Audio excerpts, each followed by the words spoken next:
Hello, everybody. Welcome back to more Ark the Lad.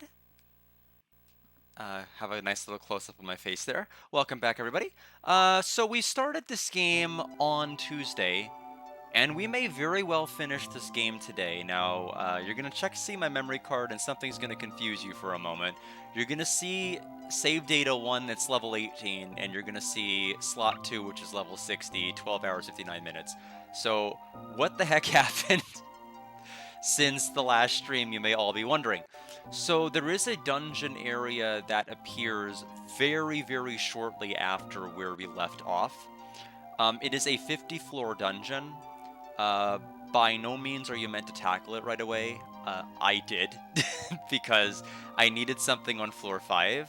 I went all the way to floor 50.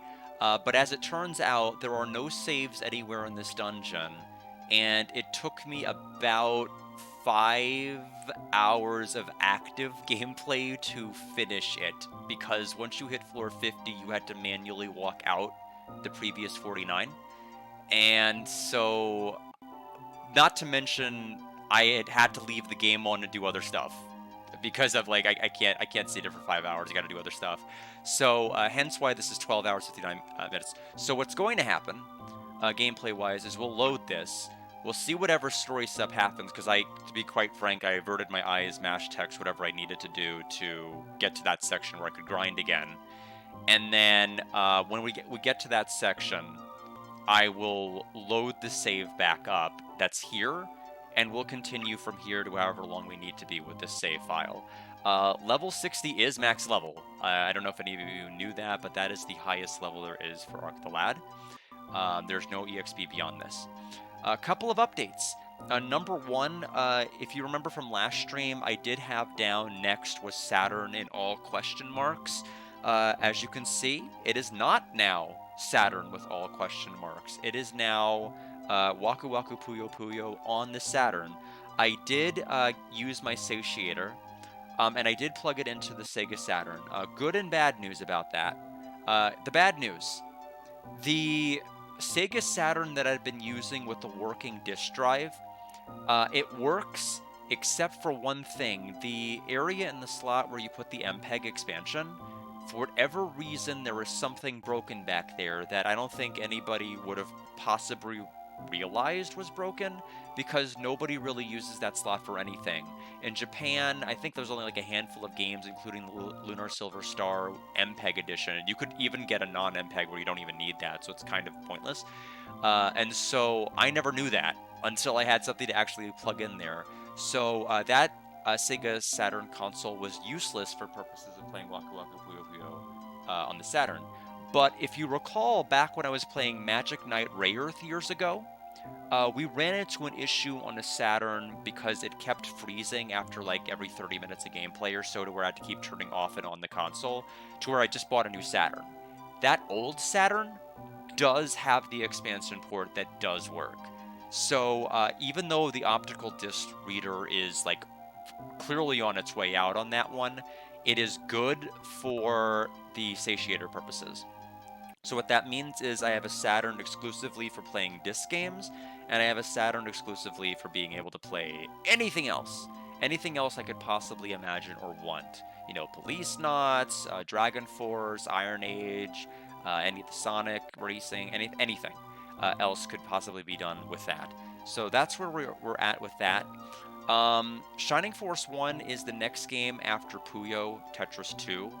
I hope all of you like Puyo, because it is going to possibly be all of next week, because we have Waku Waku Puyo Puyo on the Saturn, and we have Puyo Tetris 2, so Goo, get hyped. We'll go ahead and load up the save, and we'll go ahead and continue, and time permitting, hopefully we'll be able to do the making of CD. So let's go to the Sierra Skyport. Since I was playing Expedition 33 off stream, I did need to lower my TV volume, so we'll raise it. Much better. As always, if I need to adjust any volumes, please do let me know. Father, sleep peacefully. I should leave this miserable town behind for good. Damn! If only I could regain the power surge I felt the other day. Then I could give Andil and his brainwashed minions the beating they deserve. No, your power should be used for a noble purpose. Where are you? Speak up! It is not necessary for me to speak louder. You hear what I say all too well, for I am the spirit within your blade. There is nothing but blind rage in your attacks. I kill those that are destroying our world. What's wrong with that? And what is gained by such folly? Follow the young man who fought beside you at Palencia Castle. You'll find in him the destiny which is yours and mine. They're preparing to depart this land soon. Hurry! Hey, wait, I still have... hello?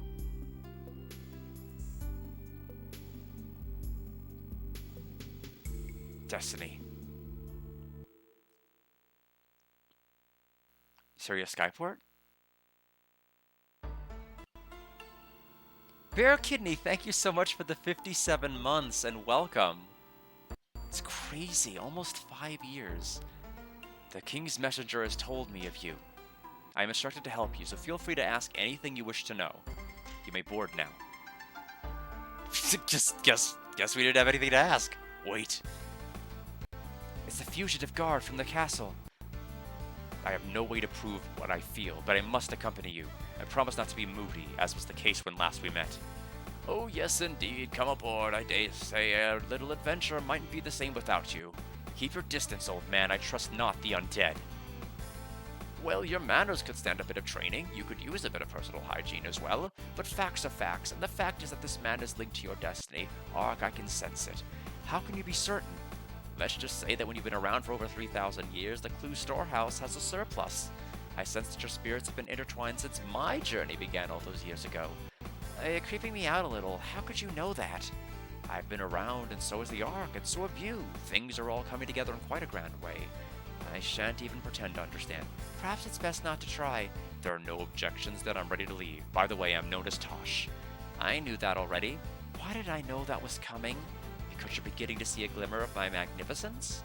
Well, actually, enough. Let's get moving.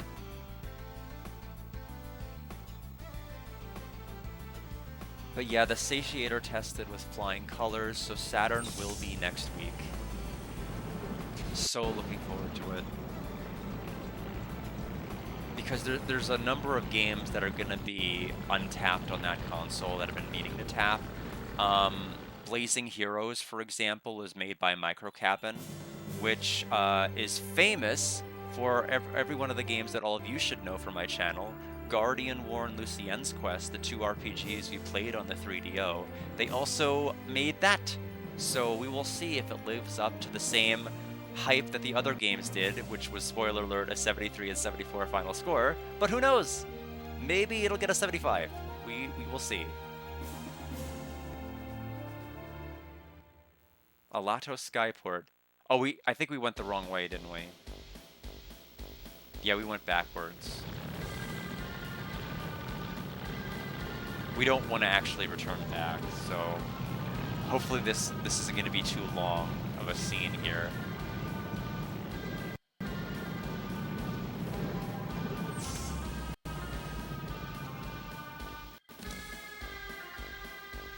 Oh, wait, this is us landing. Never mind. I thought it was us having already landed and going back. I wait for you a long time. You come from east, eh? You've been waiting for me? You come here to see Guardian, don't you? Why? How do you know that? My business is know things, many things. Your business? Do you want me to kill you now or later? Wow, you much big strong warrior like Tiger, grab calmness, Changara's friend. Anyway, come my shop and listen long time my story. Come on, this way. Hurry, much fastness. He has fury like Fawful. We're not going to follow that madman, are we? As the way is put in front of us, so we should follow.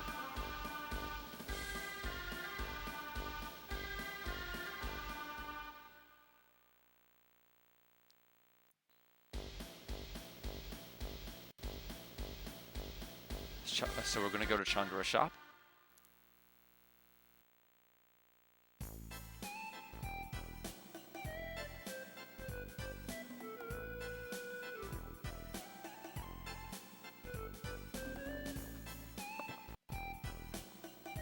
I do like the shop theme.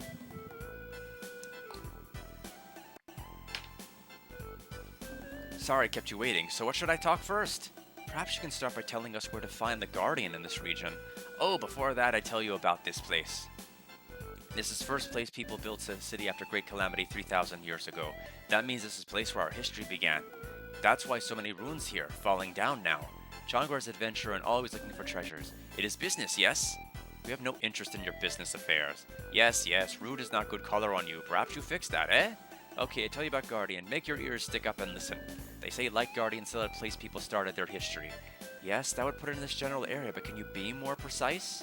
That's not easy to do. Very hard for Chang'e to think that hard.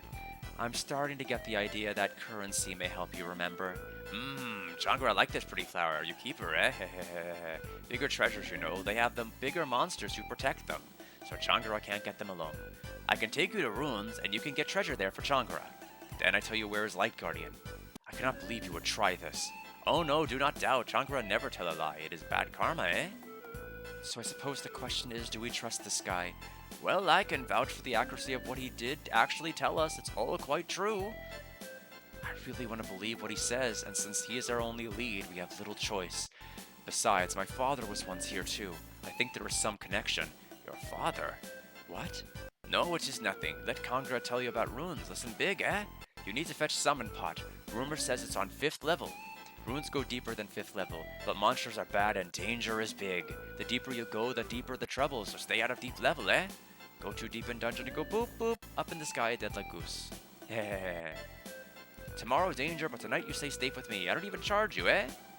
I've got a bad feeling about this.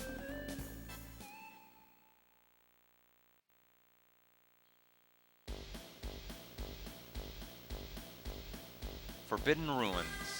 We do not wish to save.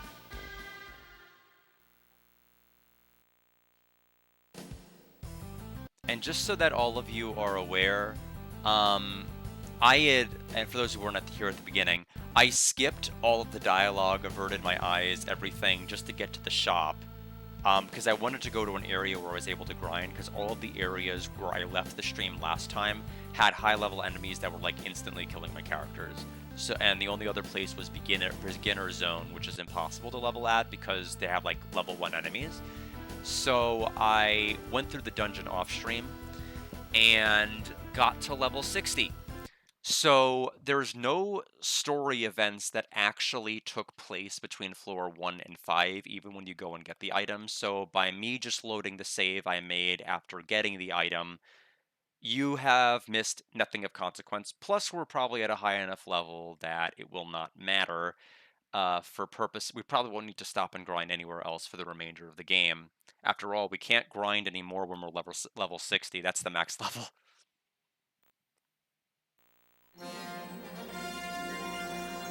Alright, let's load up our save again.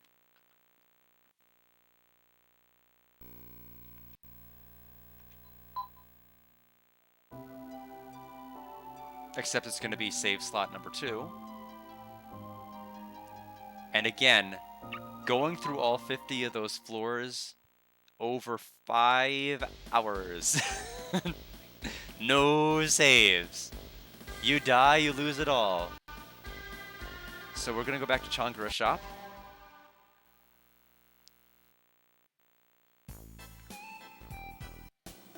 So I really took my time going down all 50 floors. Ah, the summon pot's so good, my friend. We fulfilled our part of the bargain. Now tell us where the Guardian is.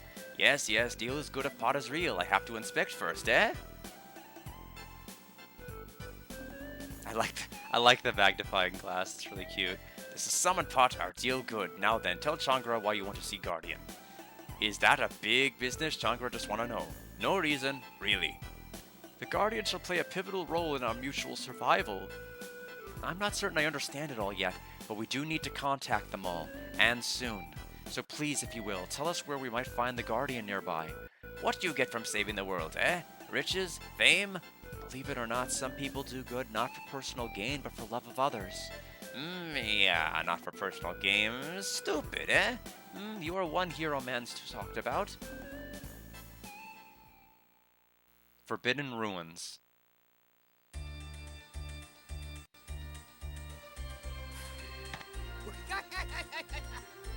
It is very good. Chang'e is lucky man, eh?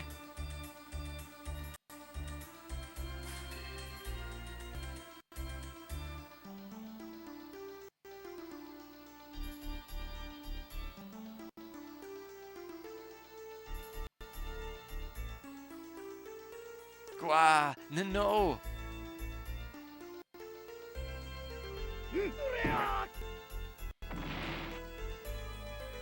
Ah, you saved Chankra. Many thanks are yours. You're a beautiful man. Hero, yes? Chankra grateful, but treasure is mine. Saw treasure first, I cannot give treasure. Listen, you quivering pile of slothful avarice, I have but one thing of you. One day a boy shall cross your path who fights not for personal gain, but for the good of all. I ask only that you favor that one with your assistance. With that, your debt to me shall be repaid. Remember my words, the boy shall come from the east, seeking the light guardian. Chankra won't forget. Sounds like boring, stupid boy, but I will help, eh? Bet he still had the nerve to charge me. It's great. Hey, snap out of it, Goat Breath, you're mumbling. What? Oh. Well, Chankra will show you way to Azenta Highland next day. It is big day tomorrow. Now we sleep, eh?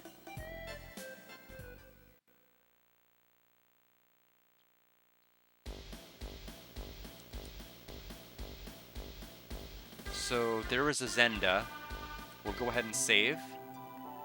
We'll go ahead and save over slot number 1 now. We no longer need it. Azenda Highland Cave. The start of the theme makes me think of like tonight we're gonna party like it's 1999. Even though that's also Chankra is here. 1, 2, 3, 4. So we have 5 people in our party now. We'll go ahead and put Tosh.0. We'll give him some. Apparently he's not equipped with anything.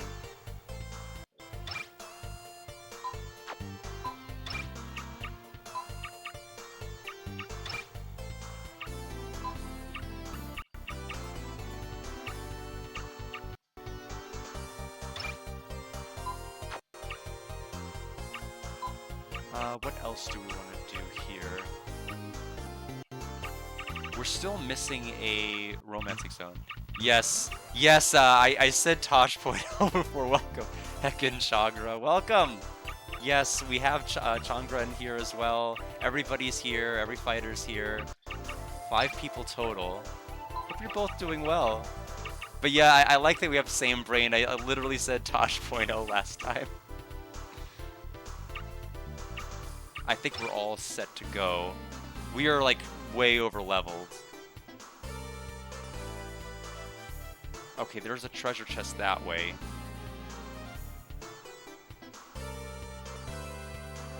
We'll start making our way this direction.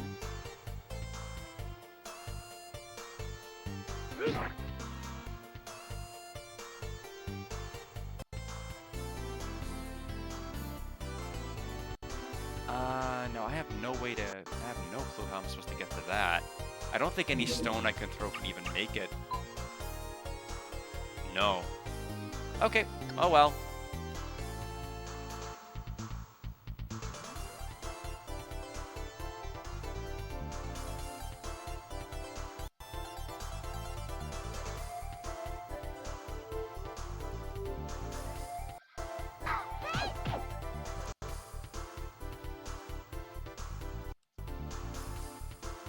Unless his spell can reach it, I don't know if it will. No, it will not.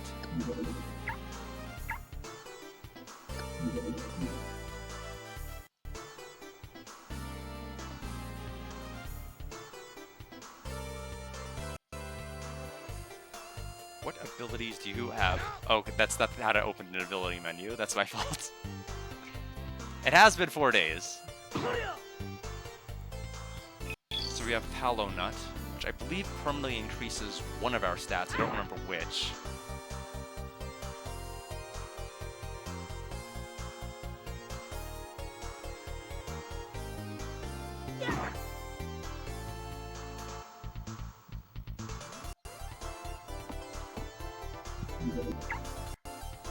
Go ahead and heal back up.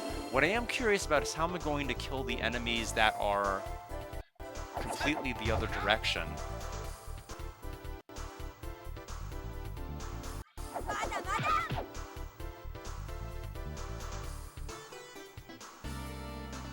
Because the bats can fly, but that enemy, there must be a bridge I can cross.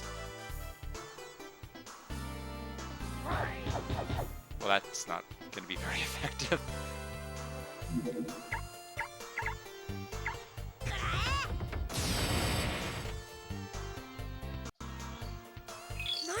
Speed Stashel.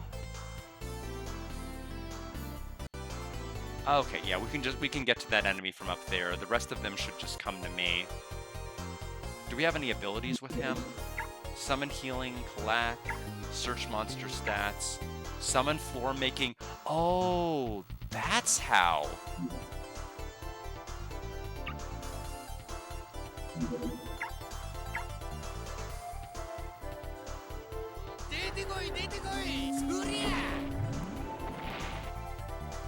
So I guess it will walk and we'll take the path it makes.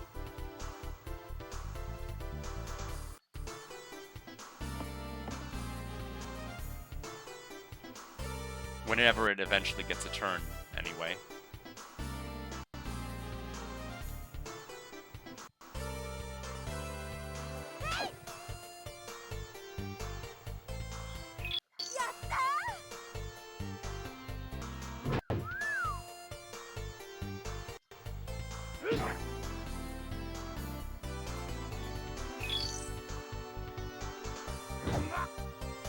Okay, he's about to die. We'll have to come to his rescue. He'll have to heal himself next turn. Make floors to cross gaps. It costs 6 per use. So I guess it really depends on how many floors he makes.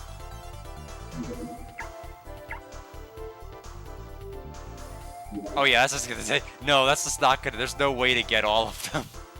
You basically just have to pick and choose which chest you get. That's fine. I'm not gonna run around and try to get every single chest. It's tempting though, because it's one of those games where, since Victor Island included all of these Arctolads in one collection, there is carryover data. Meaning I am able to import any items I get into the second game.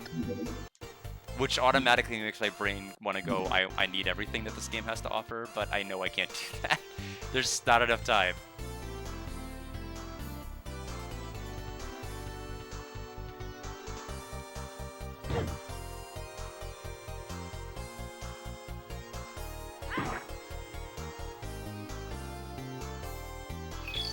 Counter Bracelet. I can jump across to this.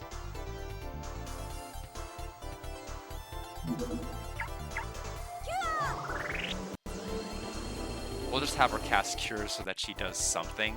And she leveled, yes, I was about to say so she could get some EXP. So Cure gained a level.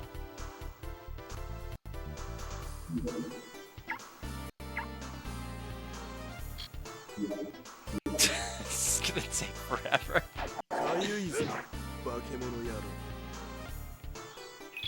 Yeah, the whole map will be done by the time they even get like another 2 of those down.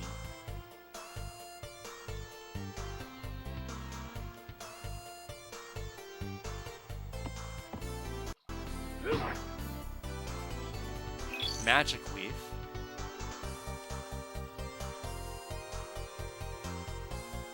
Yeah, that's the last enemy, so we're done with this map.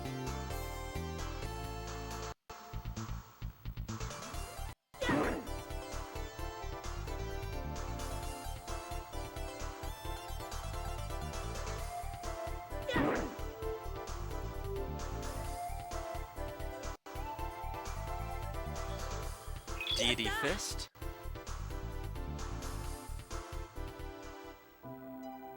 Whew, I thought those monsters would keep coming forever. Let's hurry and meet the Light Guardian.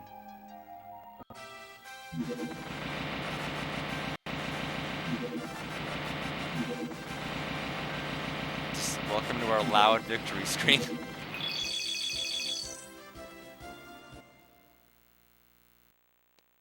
Okay, I guess Changra must be a guest character because he was not in the spoil screen at all.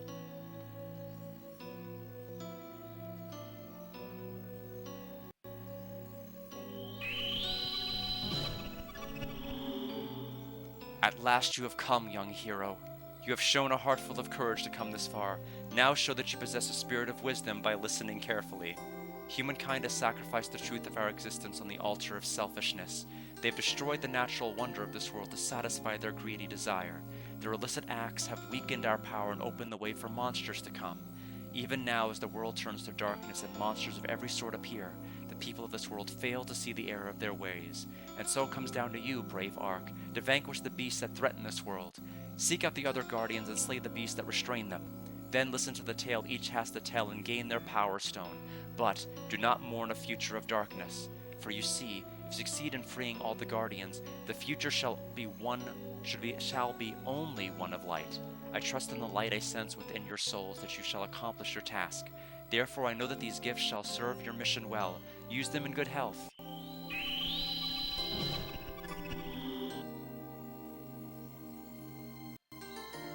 Lightstone. Receive the king's image. Go now, Ark. Our hope lies within you.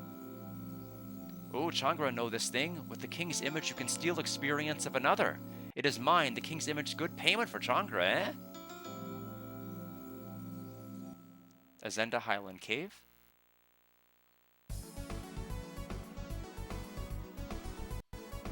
Thank you for guiding us. We can make our own way from here. Very much fun that was. Then goodbye to you.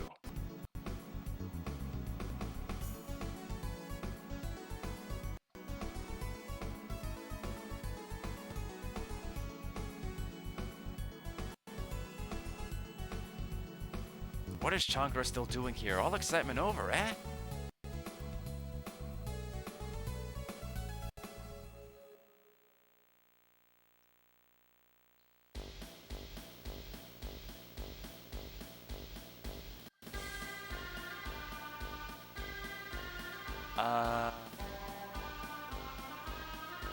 Are we going back to the Skyport then? I guess we must be going back to the Skyport. Unless we need to go back to a shop for some reason.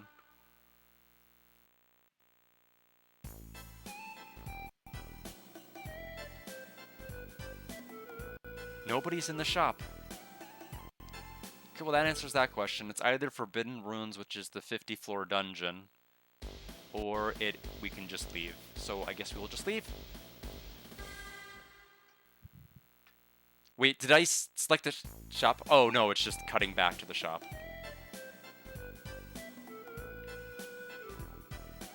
What to do? Changra could get more and more treasure, but Changra promised man long time. What to do? It is not easy think time, no?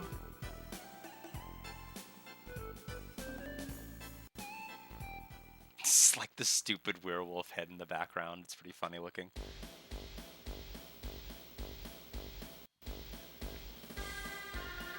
Are you ready to depart? Yes. Step on board. Preparing for takeoff.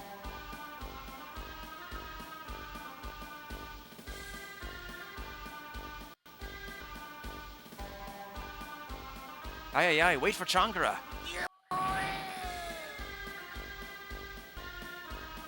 Please take Changra with you, eh? Why?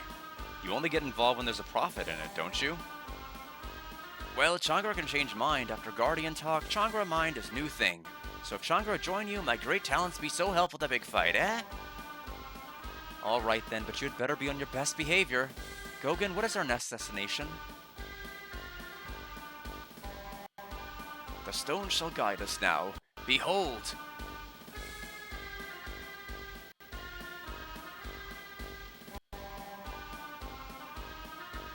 East. Amidar. The power of the earth is there. Mysterious robemen who have much strange power in Amidar. Gratian, eh? Well, strange robes or not, we shall depart for Gratian without delay.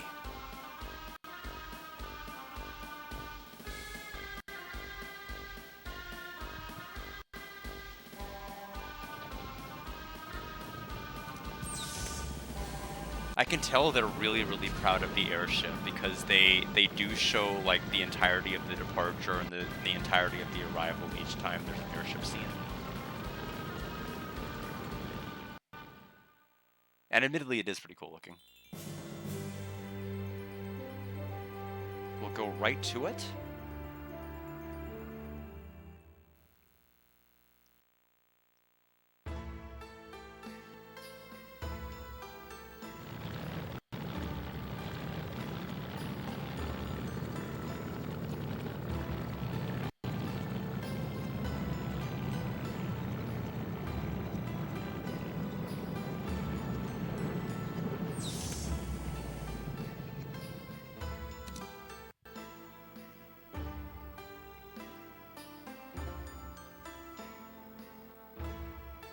Changra, can you tell us more about this mysterious group we seek? I hear talk from other men, so Changra doesn't know firsthand, but...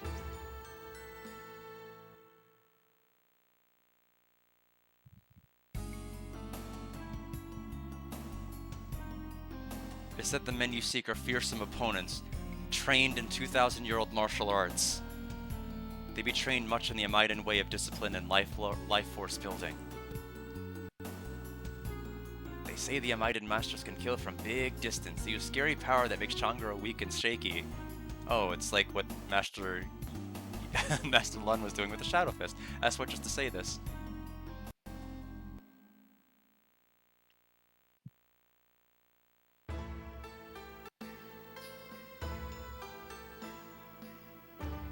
I'm scared now.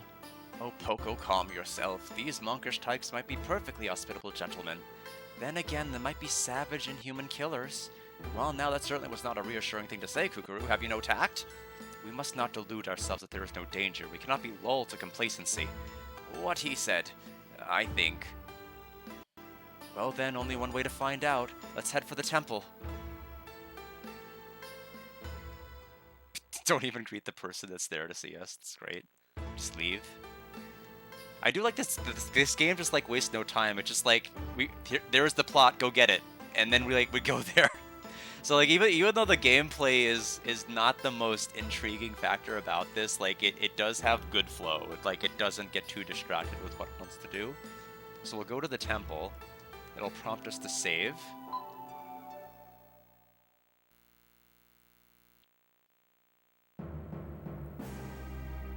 We'll go to the Archmonk's chambers. They are coming very soon now. Their purpose in coming here is to meddle with the guardian of Mount Amidar. Yes, but they are weak. We should not concern ourselves with them. Do not underestimate them. I sense in them a power I've never felt before. Summon Iga.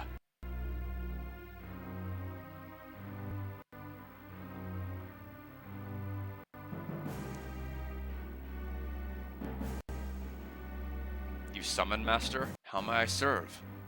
Iga, a group of outsiders approaches. They will seek to take the sacred writings you preserve on top of Mount Amidar. You must prevent them from reaching the mountaintop. Can you do this for the temple's honor? The foreigners are ill-informed. Even I have never climbed that high. It is very difficult. If these sacred tomes from the days of our forefathers fall into their hands, they shall learn the secrets of the seal, leading to a horrific outcome more terrifying than can be imagined. The honor and future of the clan rest within you, Iga. Do not fail us. I shall do exactly as you desire, Master.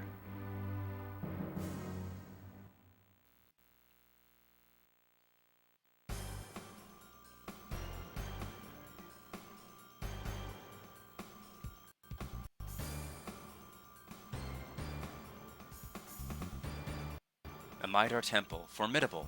One thing Changra knows solid. This is only way to reach Amidar Mountain Peak.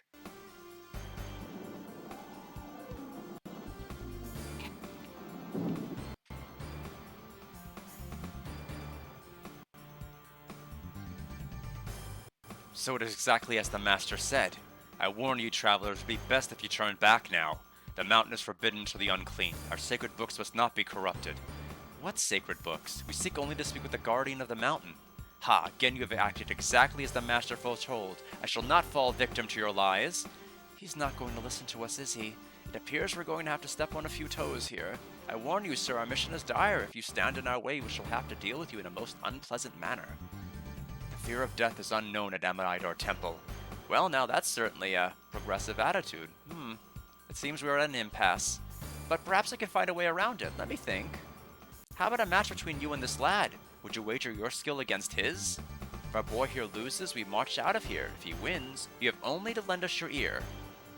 I shall revel in humiliating you. Come onto the fighting mat.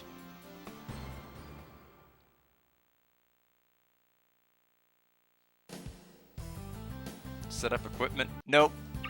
We're max level. This is this is not even gonna be a fair fight. So fast, I get to go twice.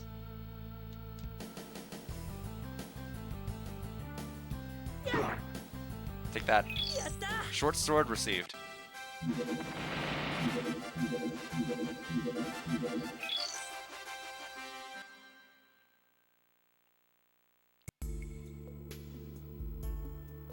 Now listen, with an open mind, if you please. We are not after any sacred books or sealing technique. We have journeyed to your mountain for another reason entirely. A life of training. You defeated me too easily. How is it possible? Yes, it was rather quick. Do you wish to know why you lost? I shan't wait for the answer in the affirmative. It is because of your mind. Your body has been superbly trained, but the mind that leads such a finely tuned machine has not. Your skills lack spirit and purpose. But I used everything I'd ever been taught, every technique. I never even saw it coming. Well, what else can I say? There's more to fighting than you've been taught. I'd like to confer with your master. Is that permitted? Wait, I need to speak with him too. I shall take you there. Well, we saw him in the opening sequence, so we know he's going to be in our party by the end of this.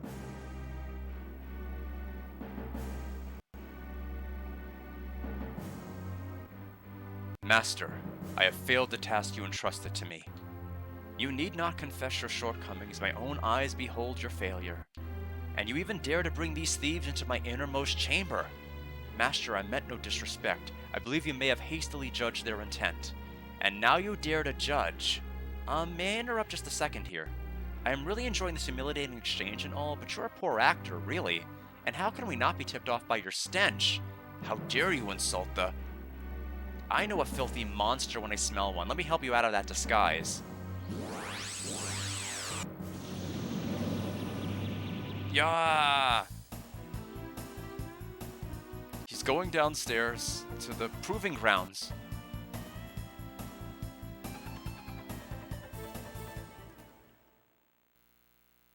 See what I mean? Like, we just don't waste any time. Set up equipment. Let's see. Is he going to be in our party? Okay, Iga is in our party. He's level 20. We'll give him Power Wrist.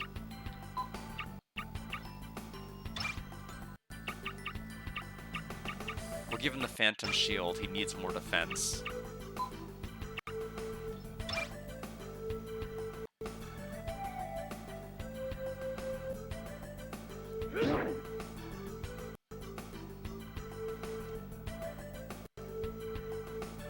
Make our way up.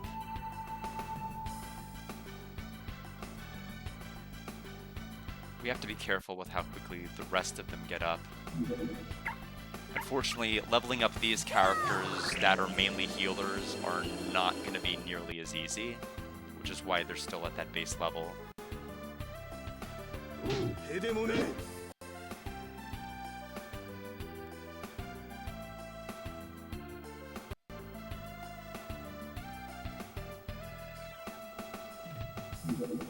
Mark enemies for death. Shingen Ho. I can't select the bottom option. I wonder why. It's clear there's clearly something there.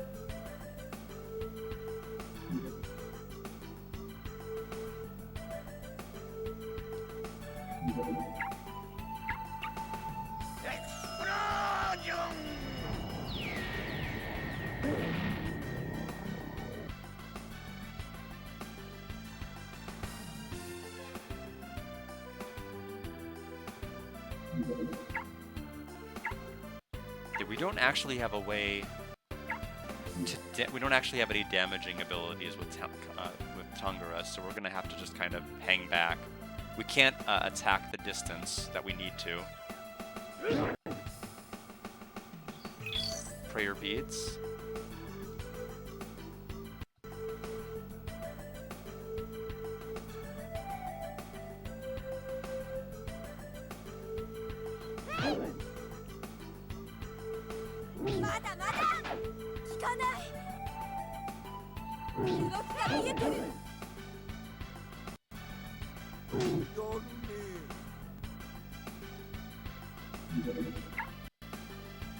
One tile off.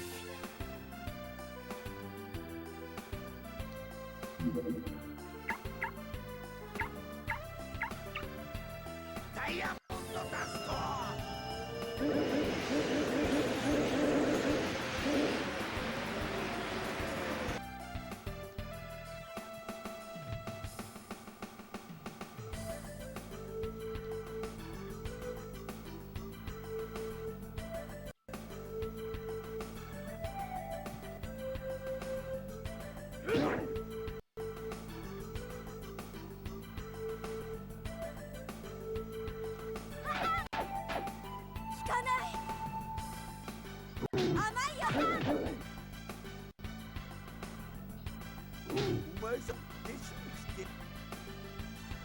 just one step. We'll get, I guess Ego will get the kill here. A Tectonic? Look, I picked up a Shift Flute. I feel so foolish. The monsters preyed on my devotion to manipulate me. They used your focus on physical discipline to undermine your spirit. Well then, that was entertaining, eh? How about we head to the mountain? The Guardian awaits.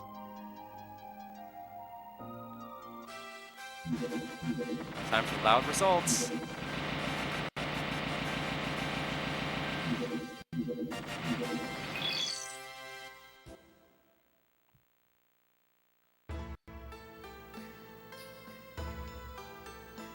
So Mount Amidar is next. We'll save. The mountain peak.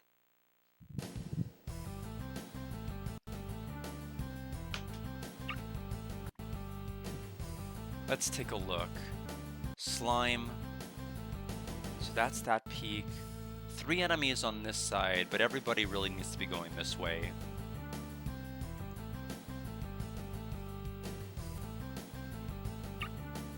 We'll have Arc split up that direction.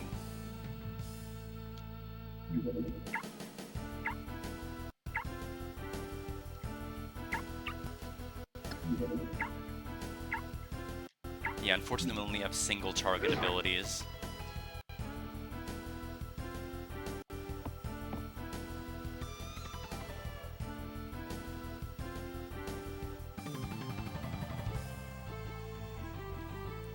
We'll move everybody else up.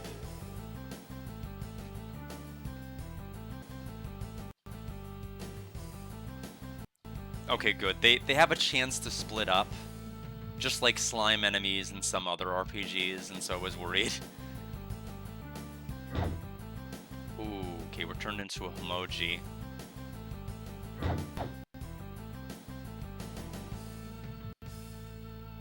It's a little bit of an annoying status ailment, but it's not terrible. We can still attack, it just means we just really can't do much skill-wise.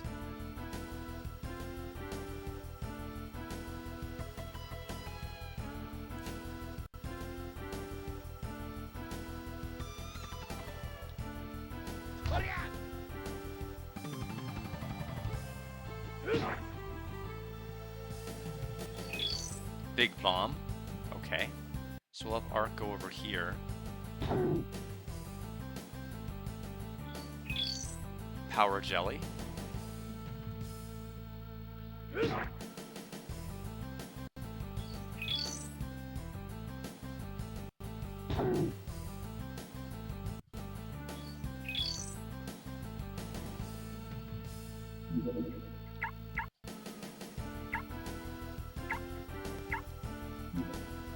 Not close enough to really do any damage.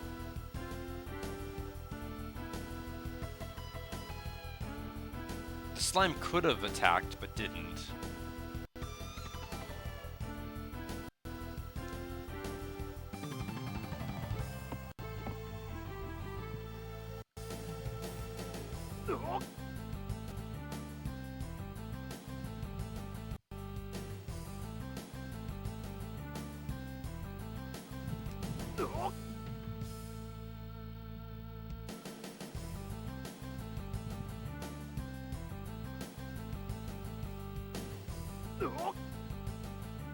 Fortunately, the mages were left alive, meaning I have to sit through all of that.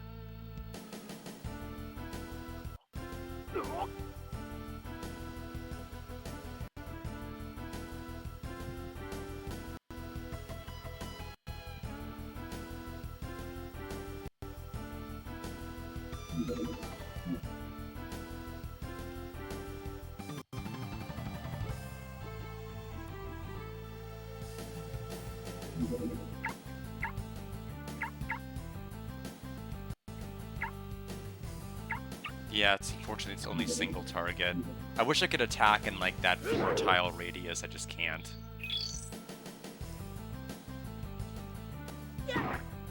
Now if Arc was on the left and he was on the bottom right, I could attack every one of those enemies. This arc can hit multiple targets.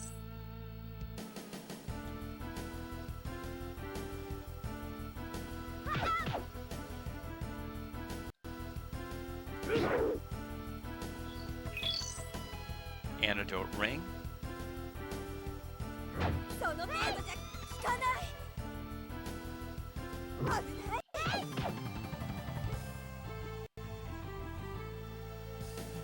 Yeah, now that one's dividing. I was a little worried about that. It just... Oh, that one too. Just means it's gonna be longer to finish the map.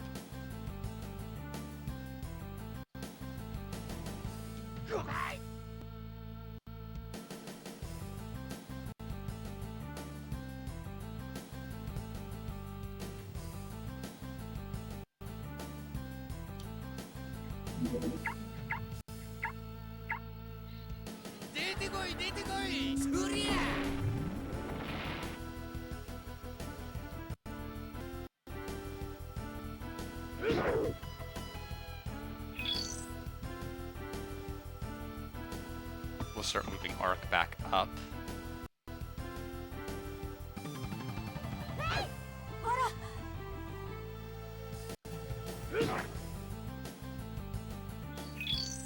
A Palo Nut.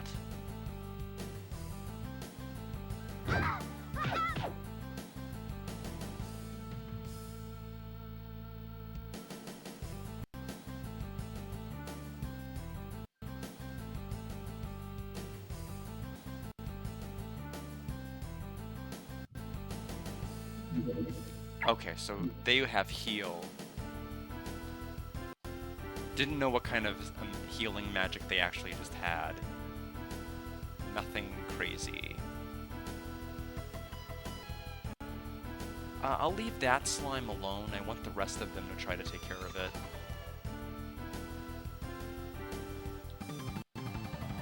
Oh wait, how am I supposed to get to that side?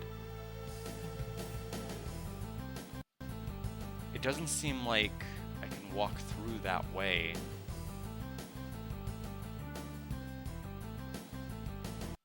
Oh, do I really?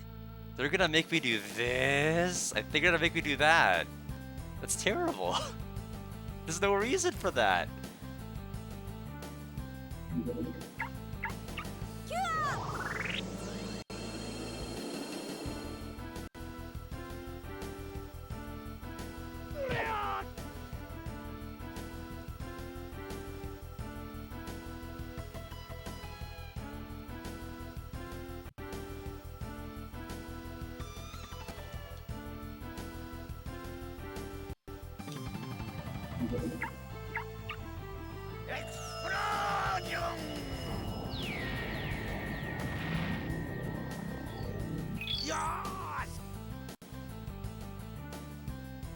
I'll leave that one alone. We just need to focus on getting to the other side. Everybody else can deal with who's here.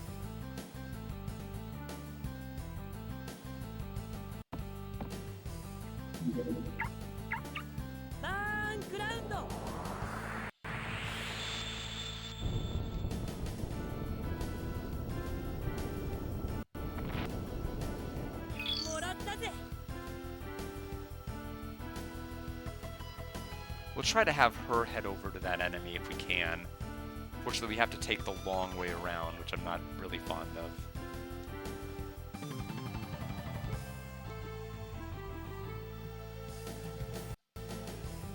Because like every moment it's taking me to get up there means there's a chance that they can split and make more. That's the main reason I'm annoyed. It's not like I think they're going to be hard, it's just going to be more time consuming. Weird Pro Q, welcome!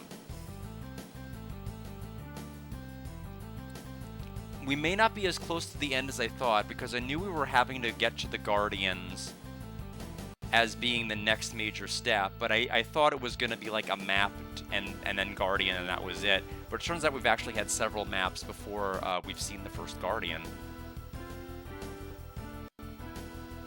If we don't count the first person who Changara took us to. Which is fine. I was kind of expecting it to be a full stream anyway today. I knew, even though we were on the last chapter, I guess the last chapter is just really, really big.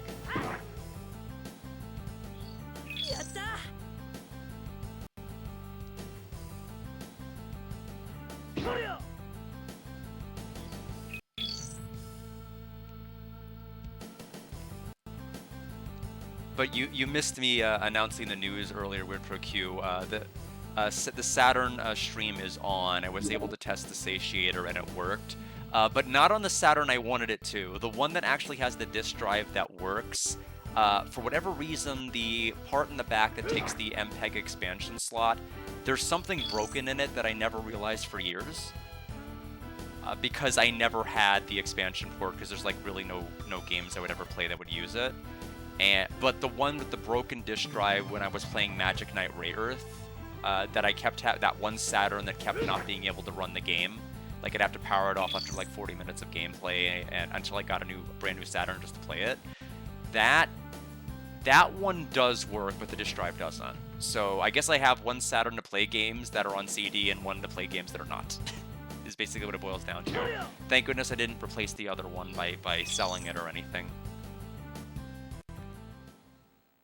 So I felt comfortable enough to change the game on the bottom from Saturn in double question mark to the Puyo game. Our sacred altar. Look what they've done to it. Monsters have no regard for anything humans cherish. They seem to have used the sacred place for a hideout. Ah, this cannot be. The sacred books have been stolen. The books you mourn losing were but neglected reminders of a gift you lost long ago. When you use power, as the masters taught you, you shape the force of earth and air. This ability is a gift from the Guardians. We gave these gifts in a time long forgotten, a time when humans could fully appreciate their divine source and be grateful for them. However, now they use this power to dominate the land around them with thankless irreverence. You must be the Earth Guardian. Yes, I am, though it pains me to witness what humanity has done to my ward. We did not bestow our gifts upon humankind to increase strife and selfish desire, but it seems that when people believe they hold exclusive dominion over the gifts of earth, air, water, and fire, problems begin. These sacred treasures are not for human beings alone. A balance must exist in the natural world. Every creature, every living thing must share in, and at the same time respect nature's riches. I sense the purity of your desire, and trust that you shall not forget the words I have spoken. I therefore entrust you with my most sacred gift, the Earth Stone. Another Guardian down! The main Guardian who gave us the stone to locate the other Guardians, and now this Guardian, Earthstone. Remember, we are never far. Believe in yourself and you shall accomplish the task that lies before you.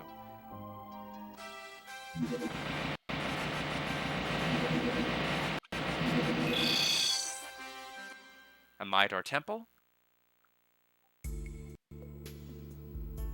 Now that all I once trusted has been proven a deception, I'm left gazing into a black void. I would not blame you if you denied my request, but may I join your noble endeavor? Perhaps in your company I can find the purpose that now seems lost to me. Iga would be honored to have you in our company. Thank you, I shall not disappoint. You heard the decision I've made. A Midar holds nothing more to teach me now, so I am leaving.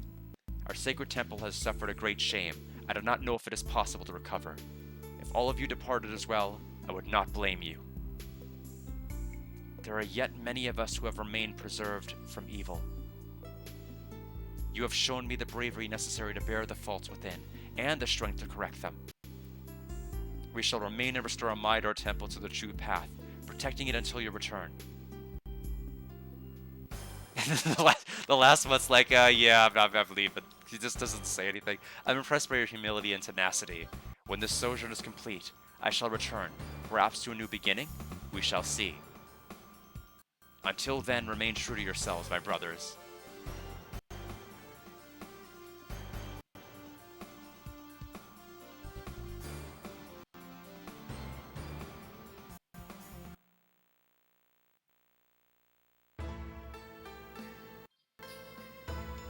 So back to the Skyport.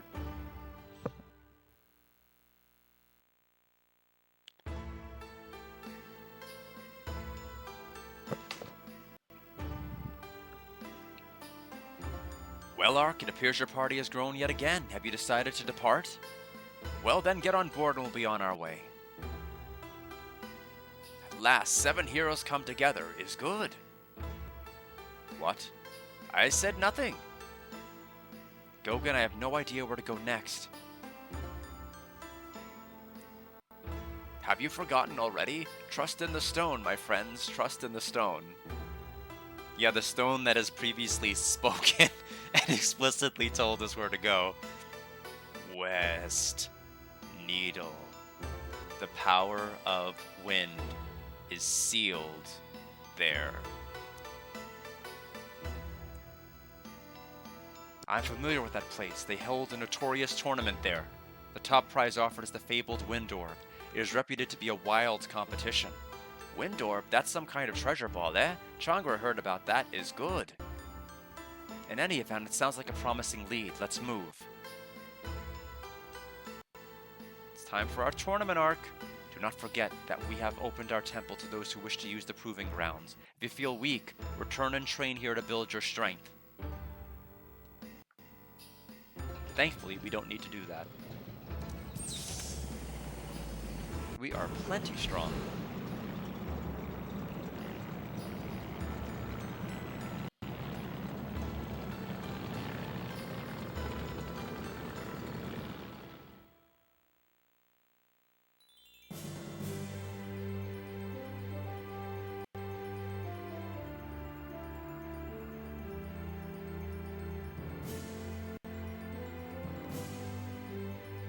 There's Needle.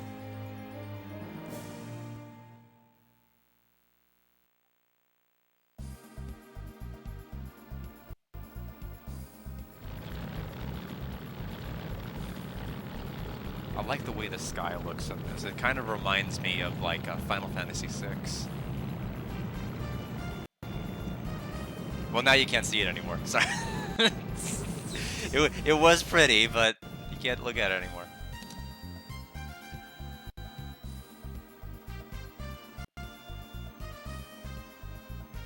The battle tournament is held in the arena.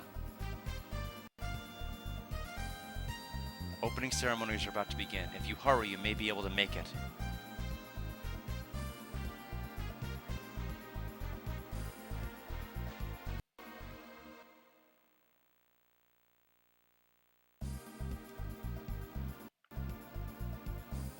The tournament arena. We'll save. And we'll go right to it. Arena Courtyard.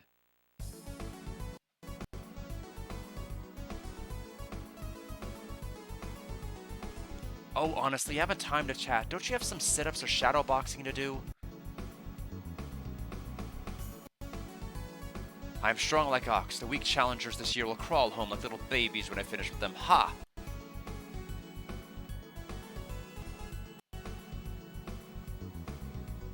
Switch to Tosh. No, thank you. Don't play around now. I'm not in the mood for games. Oh, so much paperwork and red tape. This tournament will be the end of me. I have had my eye on that Wind Orb for many years now. I will have it. The only thing that concerns me at the tournament is Tony DeVorti's mean uppercut. Oh, I didn't mean to leave. Well, we'll do that again. I was just trying to see if there's anybody even lower, but the answer to that question is no. So we'll go right back in.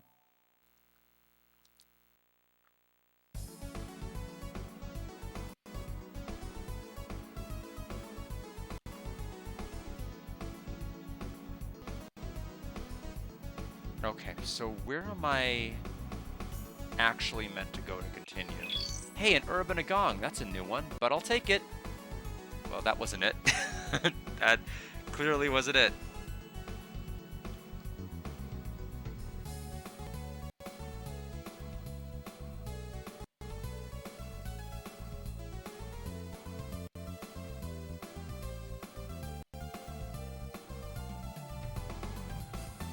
We'll switch to Changra.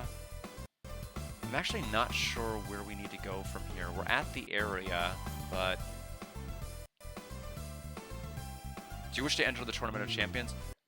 We're going to have to determine you grown a spine. Oh, can I do it now if I switch to Arc? Or do I have to do it with another character that's not Arc? Okay, now I can enter. Don't know why I couldn't before, but yeah, we can. Who new group shall fight in the tournament? Arc will. Arc will fight then? Correct. Hurry inside, the tournament ringmaster Rock Rocktoll will be making the opening speech soon. The reason I'm choosing Arc is because he does have a way to heal, in case we need it. Welcome one and all to the Arena of Champions. As anyone who hasn't been living under a rock knows, the grand prize in this tournament is the ultra famous, the ultra cool, ultra ancient Wind Orb. But you may ask, what is it made of? What is its function? What relevance does it have for me? And just why is the Wind Orb so fabulously mysterious? That's you, I say. Who cares? Everyone drawing breath covets it simply because it's the fabulous iridescent Wind Orb. Of course, the rules of this tournament require me to mention the potential downside of owning the famous Wind Orb, but you almost know already that that person or persons who possess the orb may die a sudden and unnatural death. Lest you doubt that warning, let's discuss the history of the orb for a moment. Last possessed by royalty, the entire Blue Blood lineage died out ultra tragically and ultra unexpectedly. The mysterious circumstances of the passing left every person of power, fame, and beauty insanely attracted to this iridescent spherical mystery, and so fools rush in to possess the unpossessable. They yearn to rush the relic that holds such power, and foolishly believe that they can tame it. Fortunately, their folly is our gain, for the battle is always fabulous. The winner of this tournament shall receive the orb. Of course, that leaves the matter of the runner-up. For his or her efforts, the runner-up in this tournament will receive an ultra-handy set of travel luggage.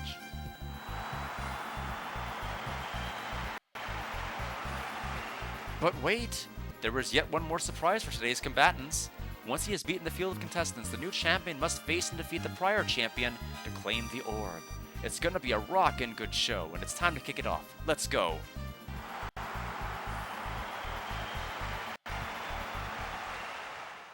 I do think they do a very, very good job with the sprite work in this. Just like the different range of expressions, even for like one-off characters. You never give you any idea how annoying that was. Oh, it's because I'm talking to him from the back. No wonder he wouldn't let me join the tournament. Are you prepared for the first bout of the tournament? Yes. Enter the arena. That's actually he's the only NPC who's done that to me, by the way, so I had no idea. That's why I wasn't starting.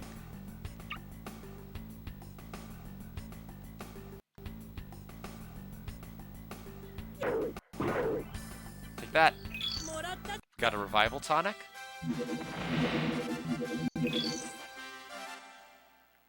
Easy to beat.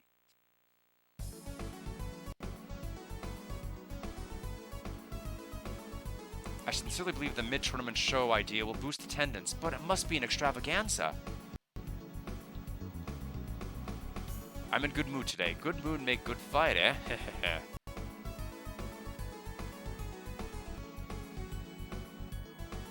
I heard that there are 5 special stones that represent the power of earth, water, fire, wind, and light. The legends say that something terrifying will happen when all 5 are gathered together. Is that true? Last year's champion is not human. He is like mysterious, deadly battle machine. Show sympathy for him, and he will crush you before you know what will hit you. I didn't know what accent to try, so I tried all of them.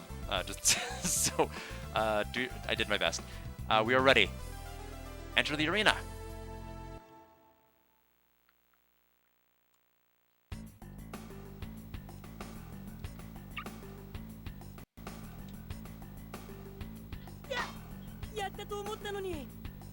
He blocked my attack. It only did 45 damage.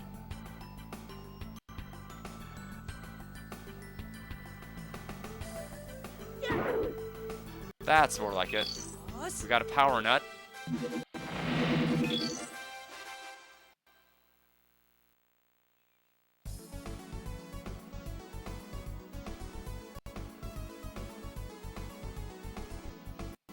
Are you ready for the semifinal round? Yes, proceed to the arena.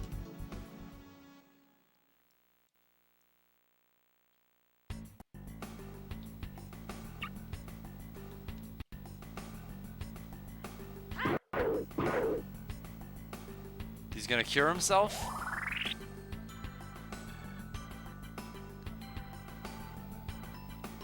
We got Magic Sprig.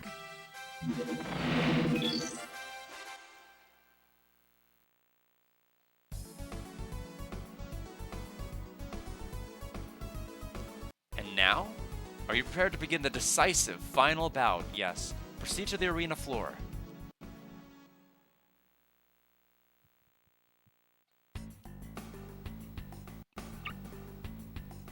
There's like nobody in the audience. I'm very disappointed. Rico's grass?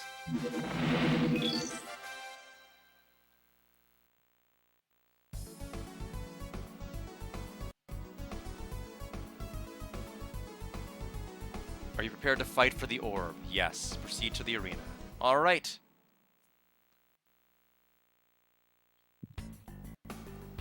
There's our champion, I guess. I was hoping there were going to be like some kind of an NPC or playable character.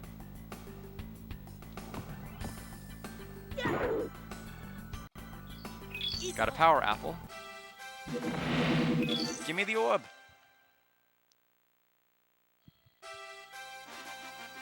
Congratulations, you're the new hero, the one and only champion of the arena. Let me do the honors and present you with the ultra fabulous Wind Orb. Come on now, let's hear for the new champion. Yeah.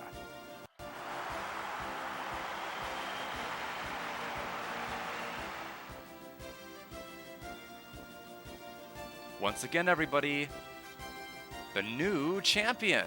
Oh, mercy. Give it up now.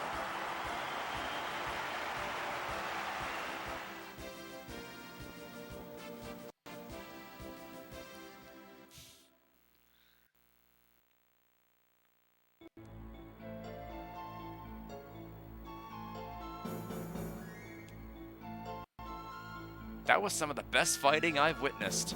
I knew you could do it, Ark. You surprised me. Your skill is questionable, but your tenacity is unrivaled.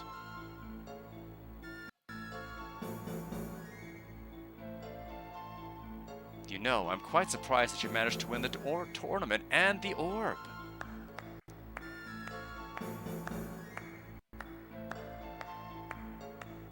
And I'm afraid that you must perish to protect my dirty little secret. It's quite sad, but very necessary.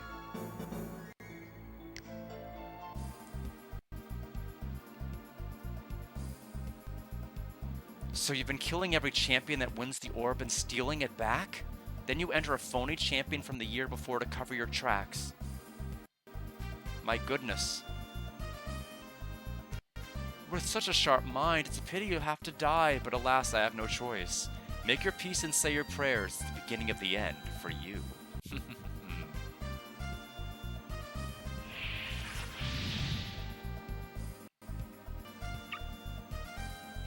I mean, like, every area has had this twist, though, so it's not... it's not really a huge game changer. Like, every area has been like, oh my goodness, I can't believe the one person in charge of everything is evil. Never saw that coming. Everywhere we go, though.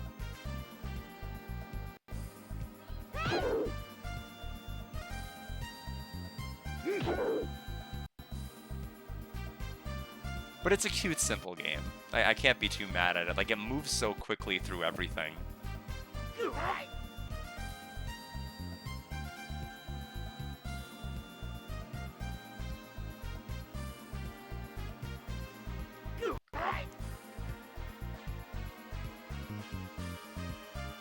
Chandra's stupid little dance.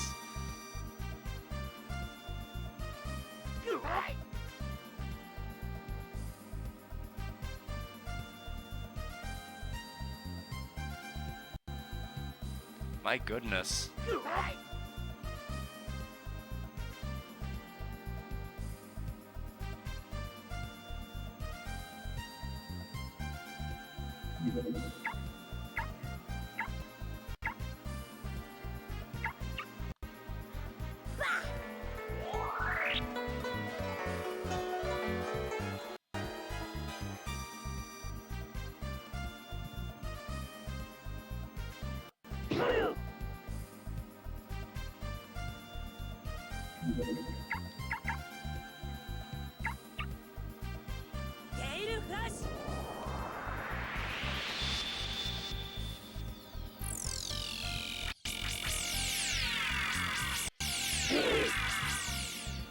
Direct.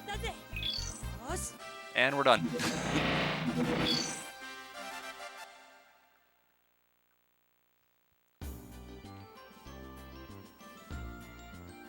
Whew, that little surprise battle didn't do anything for my heartbeat irregularities. I was scared. At least we've got the Wind Orb. but we still need to find the Wind Guardian. Yes, there must be some connection between this orb and the Wind Guardian. But the question is, what is it? Nothing immediately springs to mind. Let me have a gander at your little bauble, boy.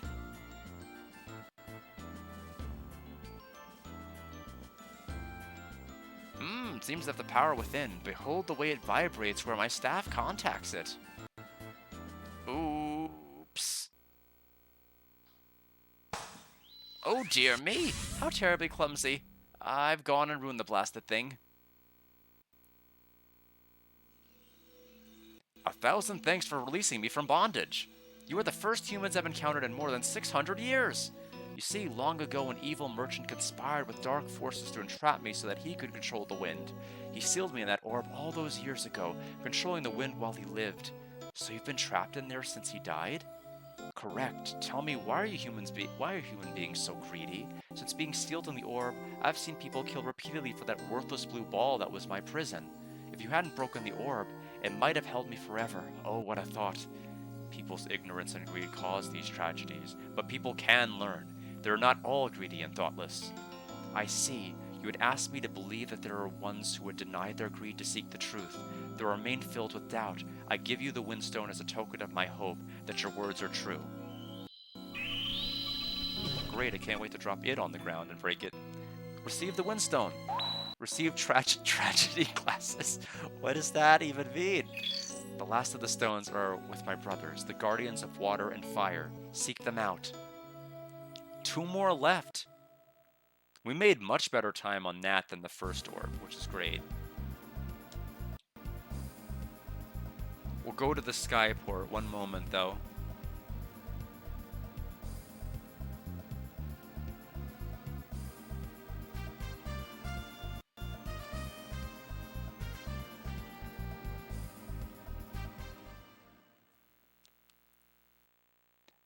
Once we land, I'll take a quick break, get some water, stretch out, and return shortly. Leaving so soon? Yes. Very well then, hop on board. Here's where we use the stones to discover our destination. Step forward, old man, our time is short.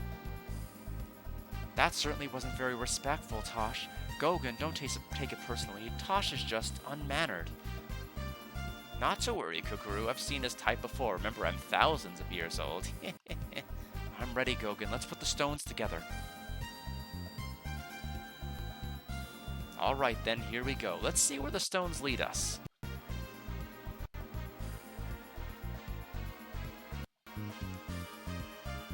Parched, land, desert, Zarabin. The power of water lies there. I've heard mention of that. I believe it was when I was very young. It's quite a journey from here. We'd best get started.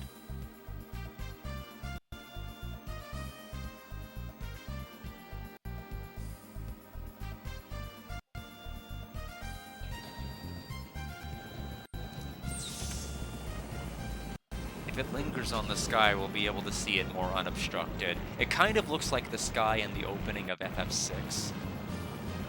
And then during the final battle of said same game. Up there, well, you got to see it for like a free fraction of a second. Any event, let's land.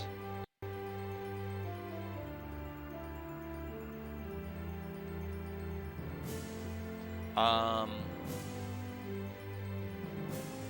shoot. What place did this? What was it again? Was it Alatos?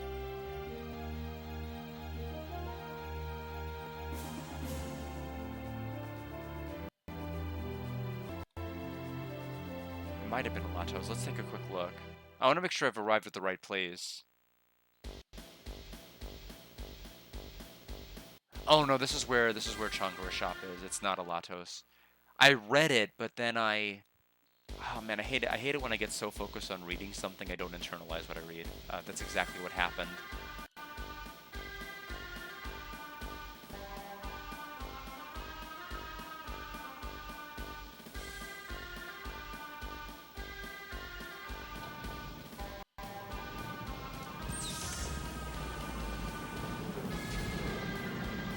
We'll get there. There's only so many continents that are out.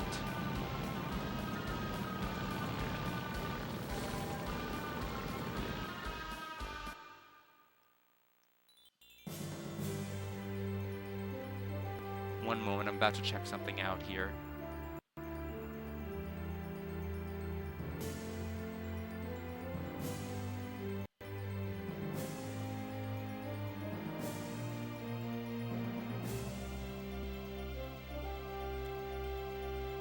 Looks like if we go back to Ark's house, we can get the last romancing stone, which we probably want to do. But let me get my bearings here. So we'll go back to Toville.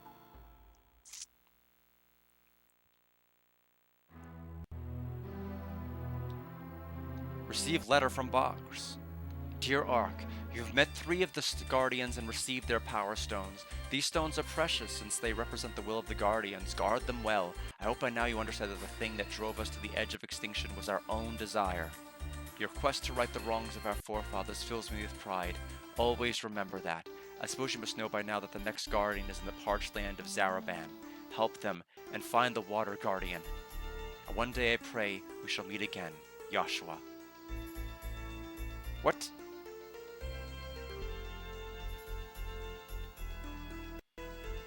Included with the letter is a gift, but it's not there.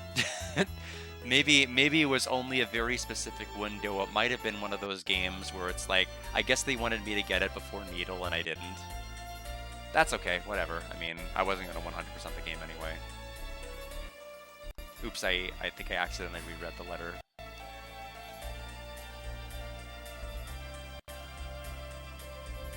Okay. Well, that's unfortunate. But then again, we had like so many missables that were kind of dumb in this game anyway. Like, you have to examine the mirror in your house 20 times, and you have to go visit your mom and have the cutscene of you entering the house and leaving the house 20 times until she gives you a certain item. And I'm just like, why is that how you lock your secrets? It's such a weird way to do it.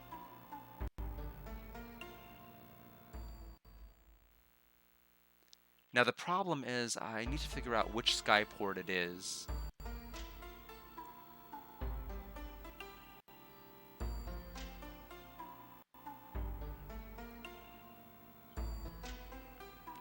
We are ready. I think it's this. They said it was the Zaraban location, I believe.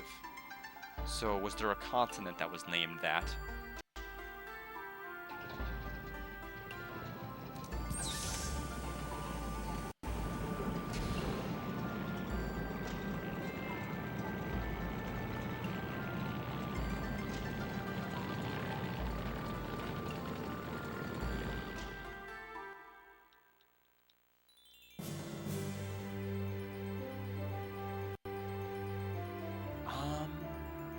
I don't see any place that looks like... Oh, there it is. There it is.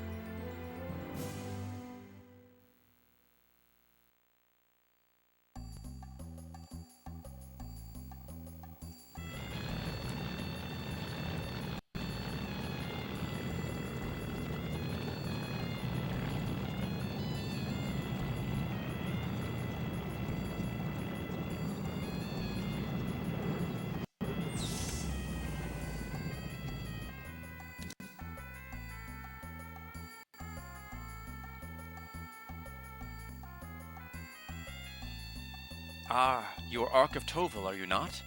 Yes, how did you know? I'm of the Saryu tribe, and I welcome you to the land of the Water Guardian. Joshua asked me to accompany you to our village. My father? Yes, your father anticipated your arrival and has made preparations for your safety and comfort. So if you please, come this way.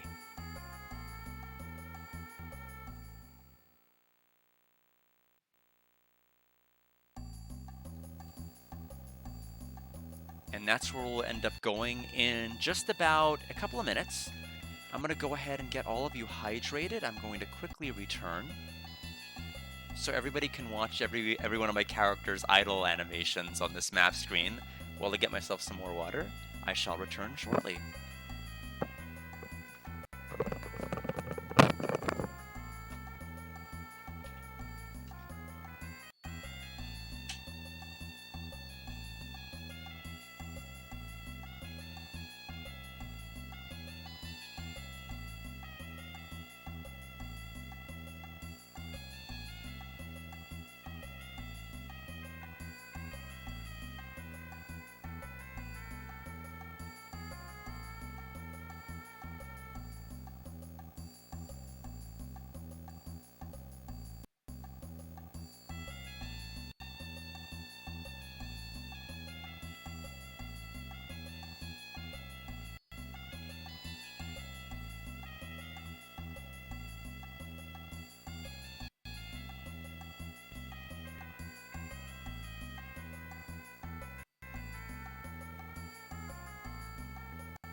You like the guy balancing the pot on his head? Yes, Shangra's got a very good idle animation, doesn't he?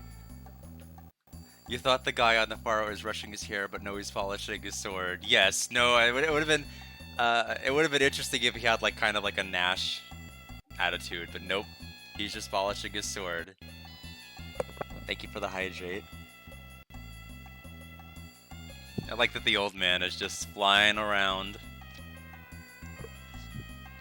I don't know. I think this game's desert music could have used the Grandia 3 treatment.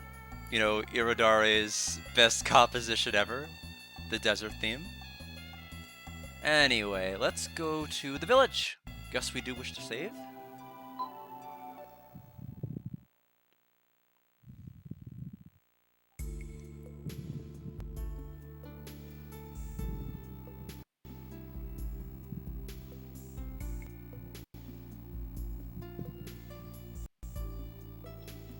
As we crest the bluff, you shall behold our humble village in the distance.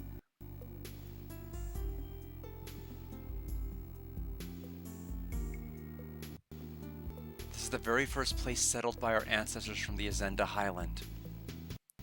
Tribal legends tell us they settled in this valley for its fertile land and abundant water. But it's nothing but arid desert as far as the eye can see. How did the land change so much since then? I will tell you. Did you see the large structure in the distance as you arrived at the skyport? Changa remembers building. Big, very big. What was that? This structure is a mining plant that processes energy stones. The stone it processes are the primary source of power for most of our world. It began nearly 1,000 years ago when a merchant from Normalia happened across an energy stone in this valley. From that singular discovery, he built an industry that eventually supplied all industrialized areas of this world. The stones brought prosperity beyond all dreams, but a heavy price was soon exacted. The overly zealous mining of the land laid everything you see to waste. Nature itself suffered a wound that some say was mortal. As the land suffered, the ground itself dried up, turning to stone as far as the eye could see. Now it is all we can do to grow enough grain to feed our dwindling population. And our ruler, who is descended from that merchant of long ago, seems to care not that we suffer. It's almost too terrible to be true. Bah, enough of this grim talk. I did not mean for your arrival to be such a sad affair. Come, we have much to discuss. The elder wishes to speak with you.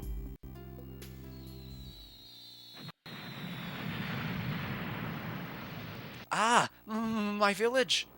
What was that? A beam of light just vaporized the valley.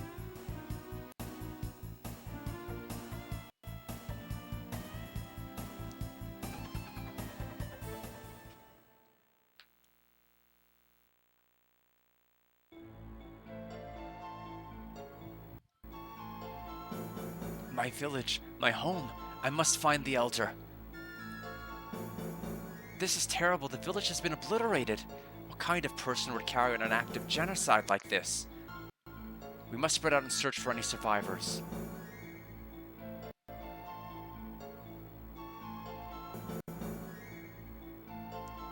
Did you get the keys to the water shrine? Excellent. Cazadel is waiting for them. Let's go. Hold it! What do we have here? A boy unscathed by our little party favor? How can you speak of the horror you unleashed like that? You killed an entire village. Their blood is on your head. Hey, even better, a refugee is a ball of furious anger. Well now, boy, what do you intend to do? I intend to make you pay for what you've done here. My blade shall exact payment for your act, pig. Set up equipment? No. We're a furious ball of anger. We don't have time to equip anything. Let's go. So we'll go ahead and go this way.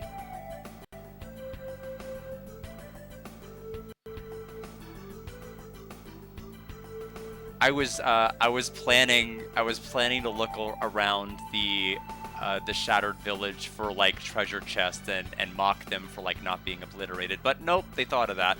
There's actually no treasures on this map, so I don't have anything to make fun of now. I feel kind of like. Anyway, we'll go this way.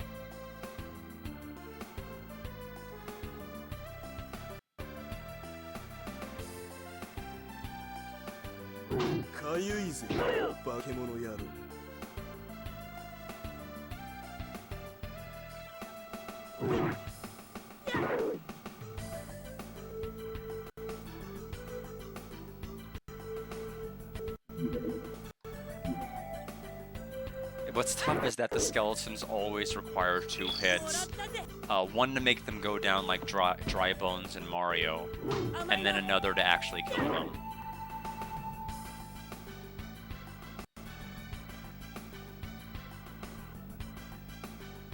Now those enemies can split like that, which I'm a little worried.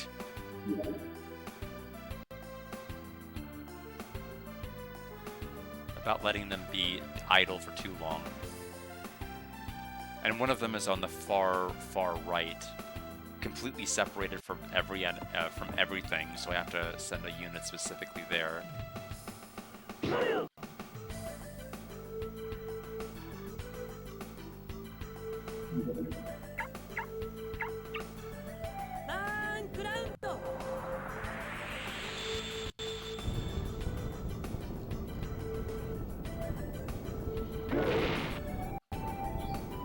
Atrophy ball? Bitter leaf.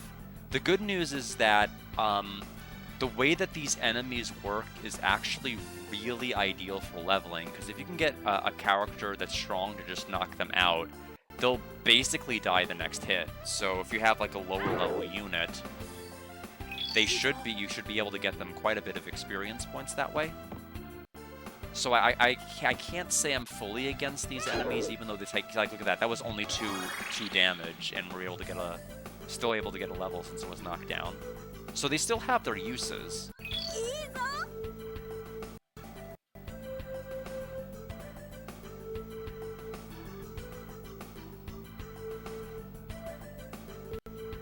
Yeah, so I mean, I feel like if there are grinding spots in areas where there's skeletons, that's probably the best place to have them.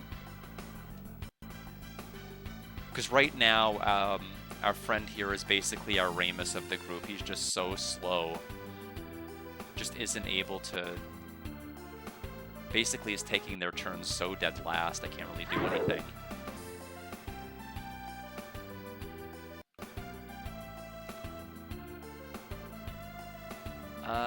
Somebody... Okay, he's gonna go that way. Then we'll go up this way before these guys split up.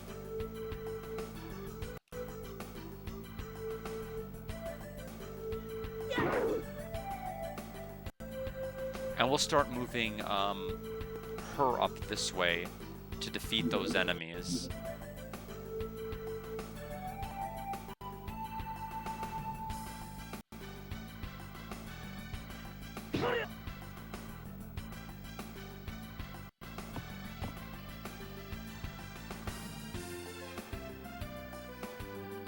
Oh, we can't even go that way. I wish the jump feature wasn't really a thing. A lot of these areas are very, very cramped. And unless you have a high enough jump level or a character has a jump level period, you can't walk past your own units. I can understand not occupying the space of one of your own units in a tactics game, but not being able to walk past somebody when you're in a narrow hallway sucks.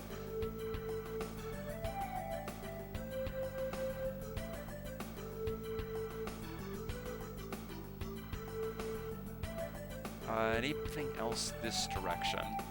Nope, nothing else. We'll just go out this way.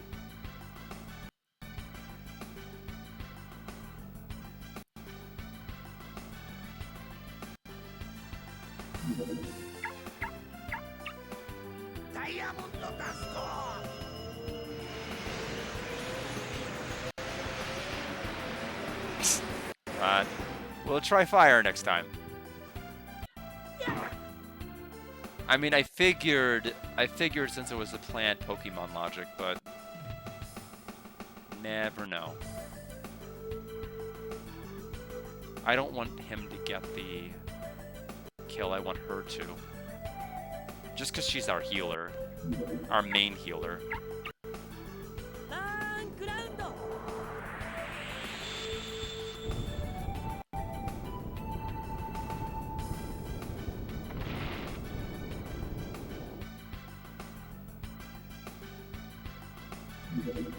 Yeah, unfortunately his abilities require really close range.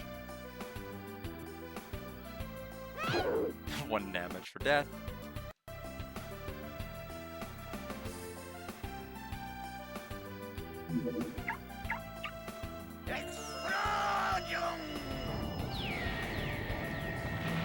Okay, never mind. We just can't do we can't do anything with him. We need to send somebody else that way.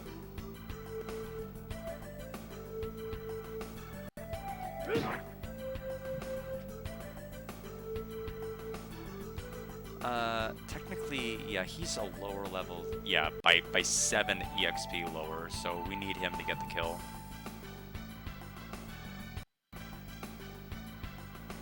The good news is he'll basically stay down like that forever. He won't just, like, snap out of his paralysis, I don't think.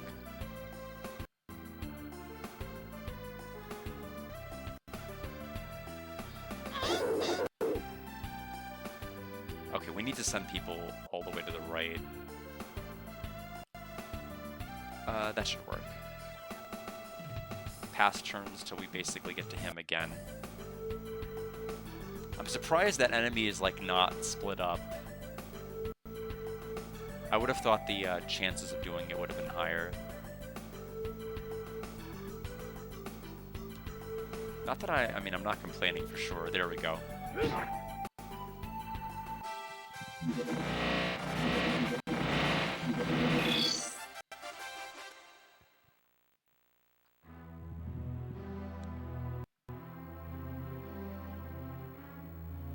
Dear God, let him be alive. Look, he's coming too. Is this the one of whom Yashua spoke? Yes, this is Ark of Toval. It is best that you save your strength. We can talk later. No, my time is short. Listen, our tribe has been left behind, lost in time, forgotten. If we are forgotten and wither away, the world will not mourn our passing. However, the guardians that guide our world have been wounded and forgotten by the world of man. Their pain is deeply felt in all nature. It is a pain that affects us as well. Yashua said you were the last hope for the future. I look into your eyes and see it as well. You mustn't let this world slip away. Do whatever is necessary to save what we all once held so dear before it is lost forever. Here, I have no aid to offer you but this. I pray it serves you well. Receive the Elder's charm. That bastard Cassadal seeks to possess the water shrine. He mustn't be allowed to harm the water guard. No!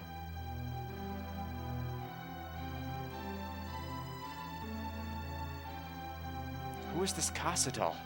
He is the general of Zaraban, a man far more brutal than any monster. I shall not rest until he's paid for this. If that's true, the water guardian is in danger. Ark, we better hurry. Ark? It seems as though everywhere I turn, tragedy strikes. Do I truly have the power to save this land?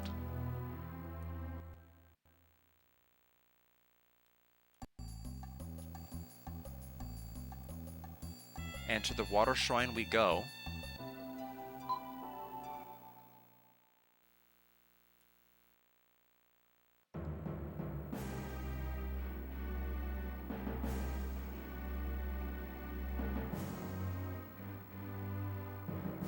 Halt! Step away from the shrine, General. Well, you are the savior from Seria, I presume. Your misguided deeds have caused me nothing but trouble, boy.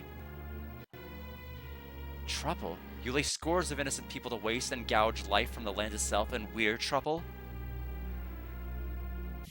It is nothing more than a matter of perspective, my sweet adversary. I simply take what's ours and dispose of the valueless waste others of lesser fortitude cling to. It's a gift, really. Your lack of regard for life sickens me. Here's where your bloodletting ends. Oh, what an amusing delusion. Perhaps one day you'll be strong enough to best me, but not today. If you tree-hugging fanatics manage to best my beastly guards, perhaps I'll grant you an opportunity for revenge. However, the unfortunate truth is that the most likely outcome of your next encounter is abject humiliation, followed by a painful death. Enjoy the fight, kiddies. I have more important matters to attend to than watching you die.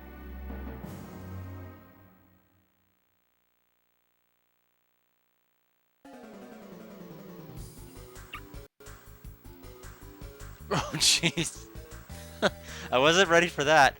Alright then.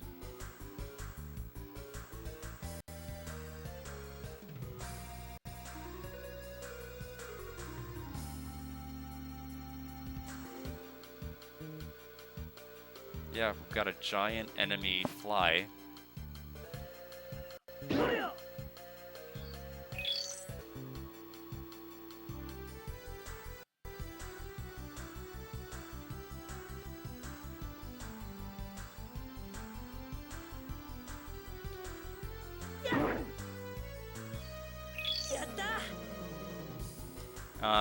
We'll probably keep everybody back, because I don't know what that enemy's gonna do. He could come up.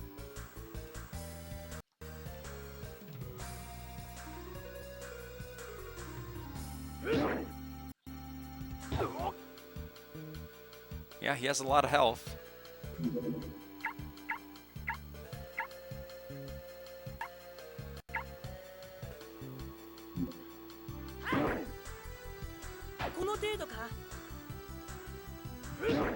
There he goes.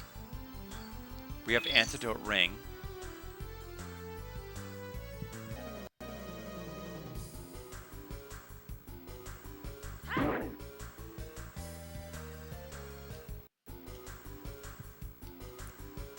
Yeah, this is just a faster map if we skip everybody else's turn other than these two, is the unfortunate truth.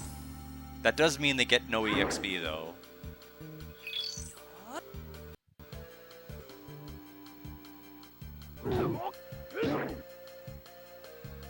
Hey, what's this sticking out of the sand? I think it came out of the monster's belly, or thorax, or whatever you call it. Wow, this is an atrophy horn. I can't believe I found one of these. That scary beast has swallowed the horn. What a stroke of luck. This will be a big help. Took the atrophy horn.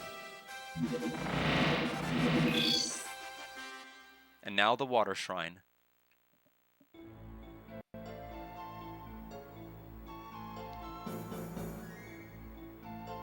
Cassadolly, demand the satisfaction of a duel.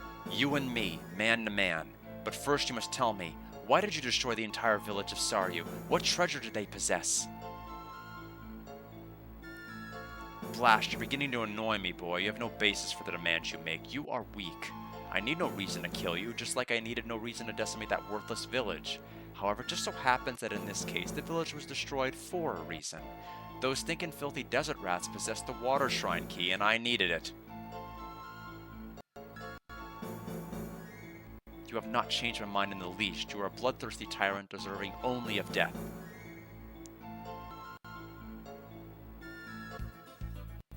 What? All I hear is the annoying buzz, buzz, buzz of a persistent sand gnat, and the time has come to deal with this little annoyance once and for all.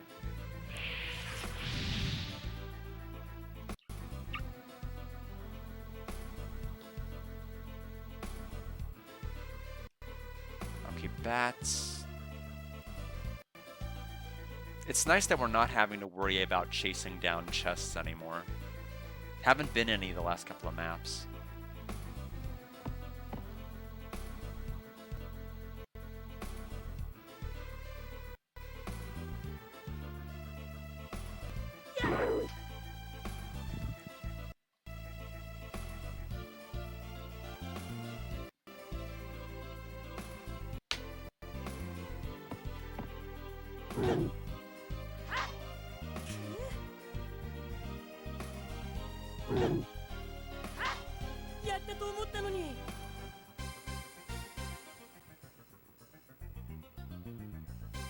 Thunderstorm?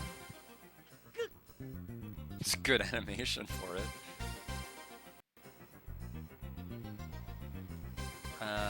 Well, the rest of them probably can't tank Thunderstorm. I'll have him attack this one. And I think Ark has that area pretty covered because we're gonna be able to hit. We're gonna hit a lot of people with this.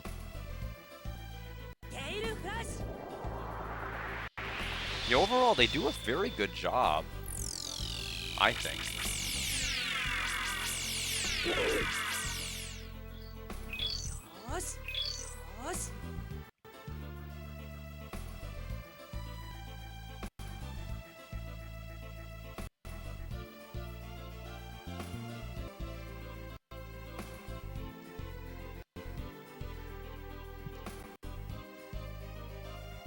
Bomb? Oh, it's... I had to wait. Wait a minute. He gives this long evil monologue about needing the key, and then he self-destructs. All right, fine. That's fine.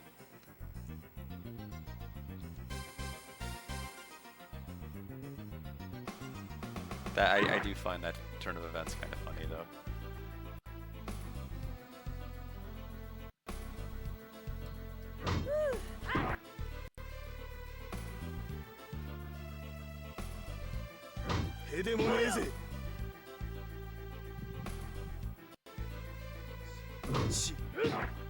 I mean, at least he went out on his own terms, I guess.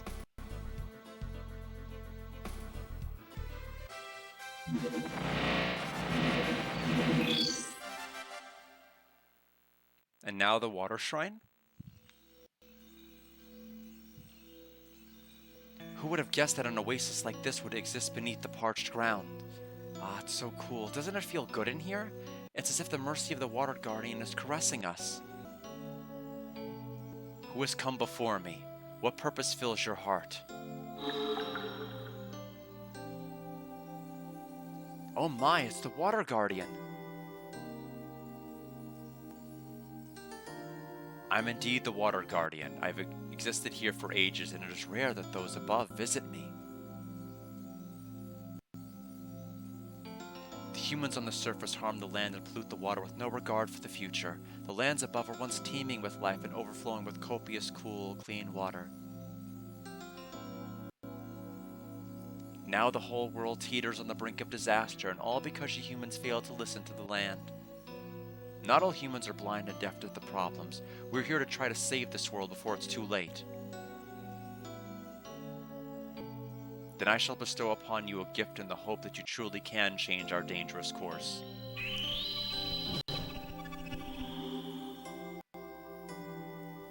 They're like easily convinced. We just open our mouth and like, yep, I believe you. Receive the water stone. I shall also have Fujin accompany you. He can be quite handy in a hostile confrontation. You must go now, but do not forget the task at hand. If you fail, this world is doomed to perish. In return for my generous gifts, I would ask that you use your skills to lessen the presence of evil in the land above. If you could destroy even 10 monsters from this country, I would appreciate it very much. That's a pretty big if. I may not destroy any. So Salian Desert, the Skyport, Raiden Ruins, Ishima Rocks. Okay, are we free to go? Let's see. Yeah, so it's all part of a side quest, which I'm not too worried about. So back to the Skyport.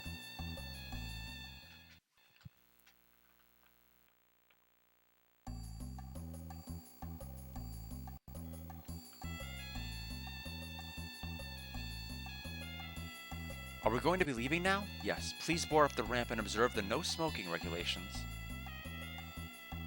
Well, this is the last time we'll have to do this. One more stone and we'll have them all. Gogan, let's find out where this one will take us. Then hold your stone close, for one stone leads us to the next.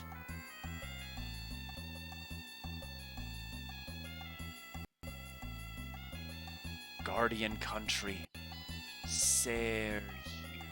Seria.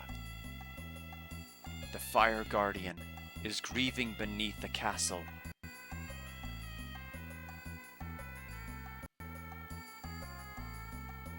Are you kidding? I sure didn't expect there to be a stone under Palencia Castle. Oh, I just got a strong impression of something so not right about that place. The stone said grieving. Now's my chance to flush out that slime Andel. My revenge is near at last.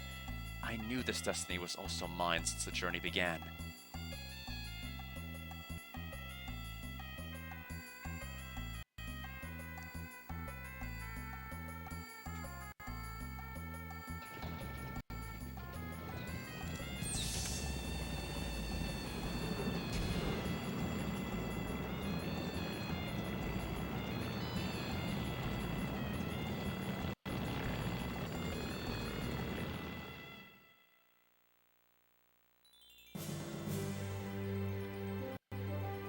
Okay, we're back to Syria.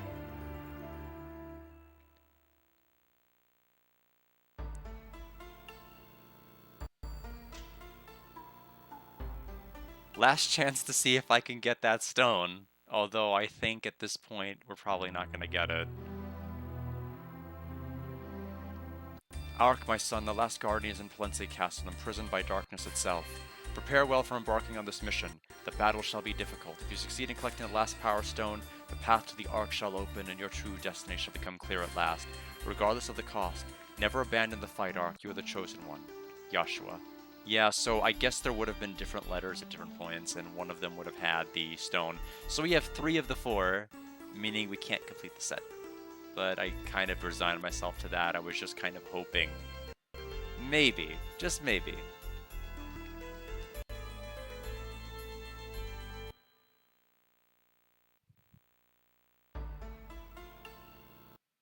Anyway, to Palencia Castle.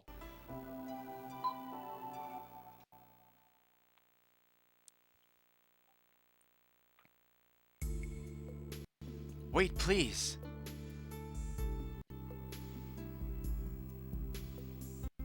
After we go to Palencia Castle, we may never see you again.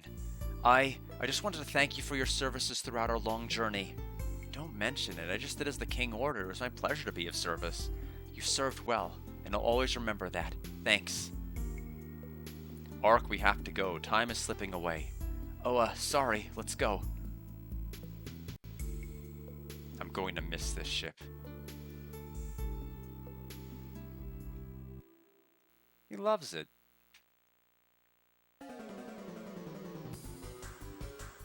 Who would have thought the last stone was in this castle? Even the king doesn't seem to know about it, and I certainly don't want to involve Andal. Yes, it is difficult to know who to trust in Palencia anymore. I believe stealth is our best course of action. I agree. Find the stone first, ask questions later. It is a good plan. But we don't know where the stone is kept, remember? I only know about a warehouse in this dungeon prison underneath this castle. It must be in one of those 2 places. The warehouse is where we fought that battle with Tosh the first time, right? Right, and that seems like a likely place to start. Let's go.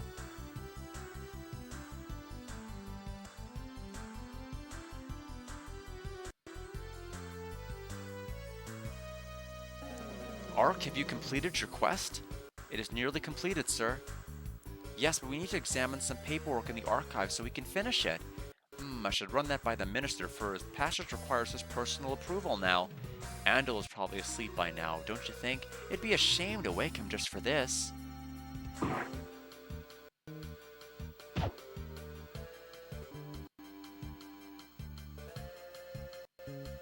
Violence is such a dirty business. But it's good for times like this, eh? One hit on the back of head and boom, lights go out. It's big help, no?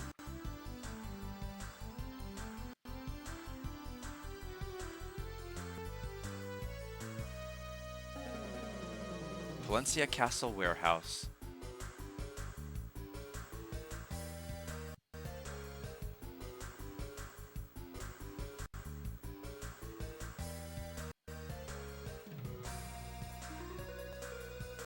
Listen.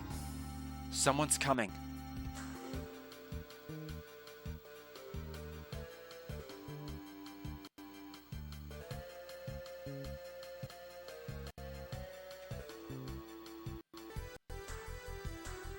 At first I thought there was like streaks of tears on his face, but it looks like it's just glasses.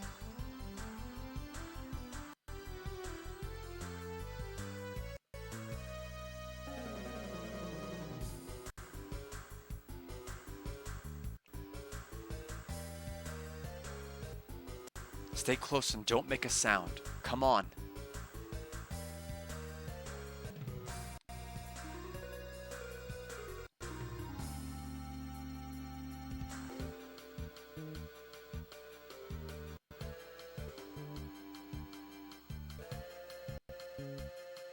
Basement elevator.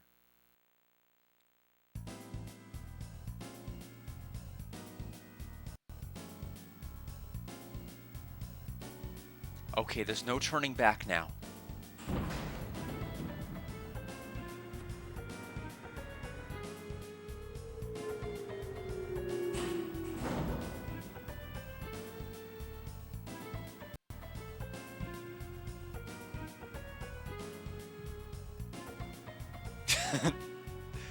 Poor Cuckoo. What is she? She's stuck. She's stuck on the top of the screen. Basement Biolab.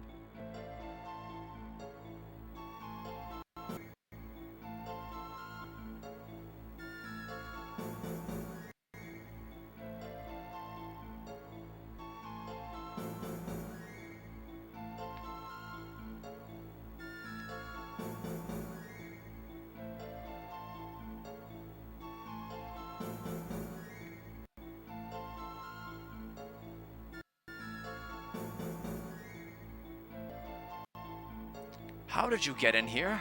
I demand to know. You two, inform Andal of this intrusion immediately. Well, well, well, there's only one possibility. You must be the boy from Toval of which Andal spoke. This must be your misguided attempt to free the Fire Guardian. Of course your plan shall fail utterly. She's drinking a test tube.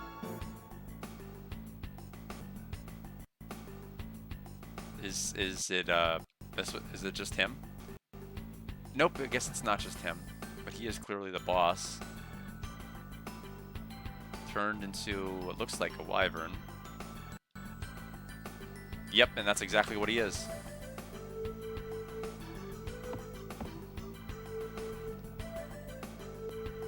He'll take the left staircase. That one will take the right. Okay, he has about like 5 movements, so we need to intercept him before he kills the people down below. It is interesting to have a tactics game without HP displayed for enemies. I think that's really a bit problematic. It's kind of hard to tactically plan or send units or know which units to send if you just don't know how much health they have left. I guess you really have to stick with like a Working Designs guide for like the entire game because to even know what HP values are.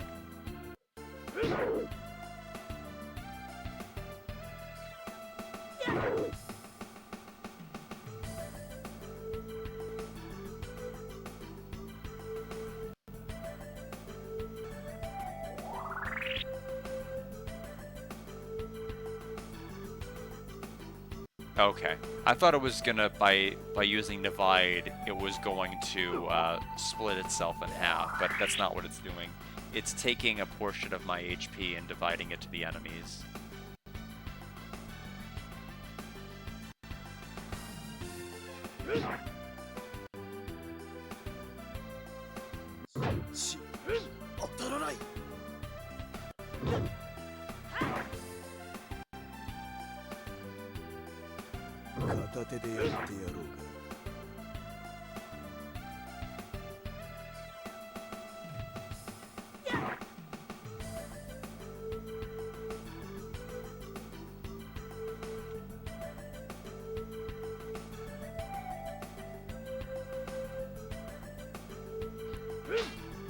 Has guarded.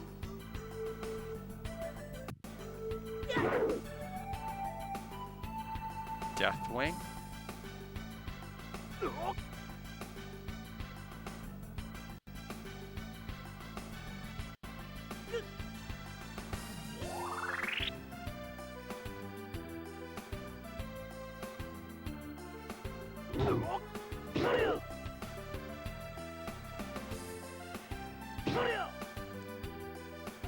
And we'll be focusing on the Wyvern soon. Oh no, not that guy. That guy's still left over up there. We'll have to send Arc to try to defeat him if we can.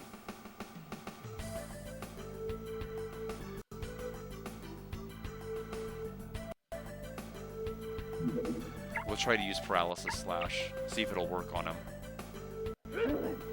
Answer is yes. That'll buy us some time.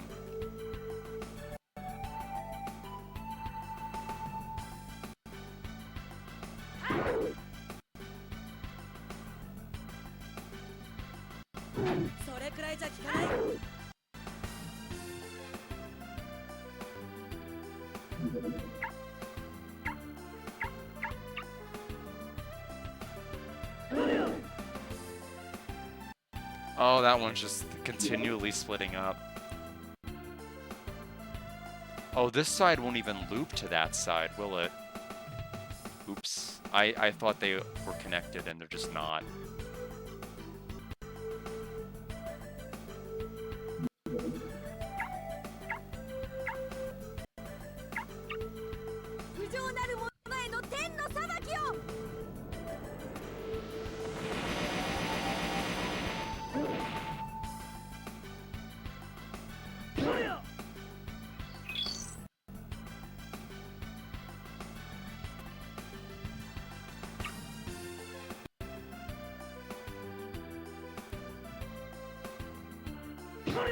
They'll be pretty easy to defeat since their HP. Oh, come on.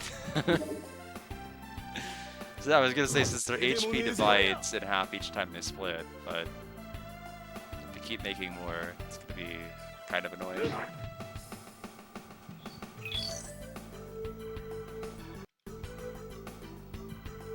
This is the last enemy. There we go.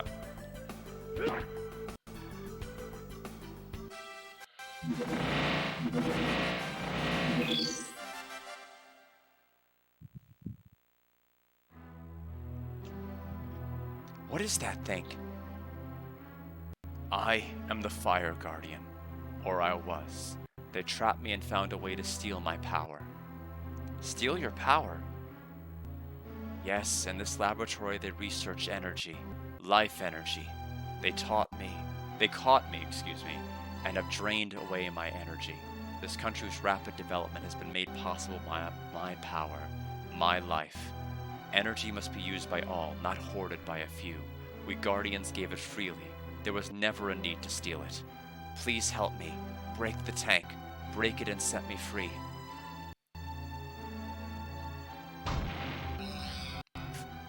Freedom. Thank you. I thank you for saving me and restoring me. Okay, I thought he actually died. Okay, I thought that's what he meant by freedom. I thank you for saving me and restoring me to the world of my fellow Guardians. However, I cannot forgive your race for the cycle of destruction they have begun. They not only twisted nature to their liking, but dared to think they are free to use the life force of others as energy. Humanity's thirst for power led them to discover the ultimate power source, Guardians. But have you considered the counterpoint of Arc saying one line of dialogue? Have you thought about that? Because that can change everything. And still there is no end to their greed and lust for power. It is never enough. Humans think themselves lord over nature, stealing its energy, but producing nothing of lasting value. It is true that our greed and selfishness have caused so much tragedy, and still I've been powerless to stop it thus far. Fire Guardian, you say that humankind produces nothing of lasting value, but they do produce one very important thing, the Arc the Lad collection. You should get it. They produce offspring with the capacity to love and to feel the pain of others deeply. This boy's tears don't lie. Children can possess the bravery and power to make right the sins of their forefathers. I'd rather entrust the future to the tears of this boy than to any abstract hope or prayer. I did not think I could be swayed by such simple words.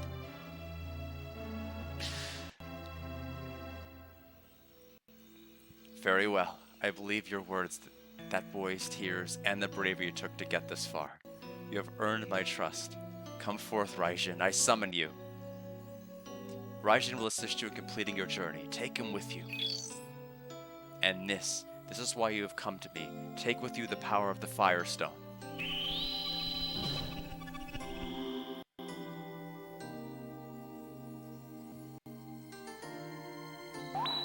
We've got it. That's the last one. Please don't lose your purpose in the tears you shed. Arc of Tovil.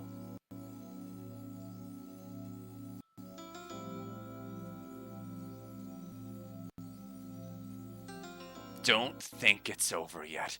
We'll all go out the same way. With a bang.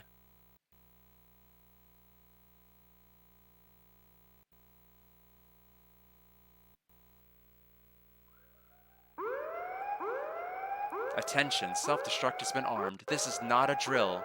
The biolaboratory and surrounding facility will be sterilized by explosion in 60 seconds. All personnel evacuate immediately. Have a nice day. That's not good. Let's get out of here. Basement elevator. Okay, start it up. Wait, look at that.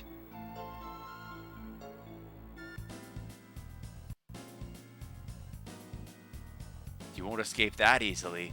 Andala sent us to collect your souls. Then Andal shall be disappointed that you perish trying. You all get out of here and leave these ghouls to me. You must get out now. Wait, I'm with you, remember?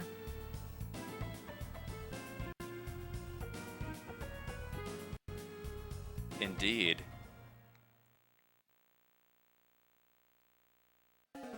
Alright. We've got 60 seconds. Let's hurry up. I'm sure they're keeping track as we speak.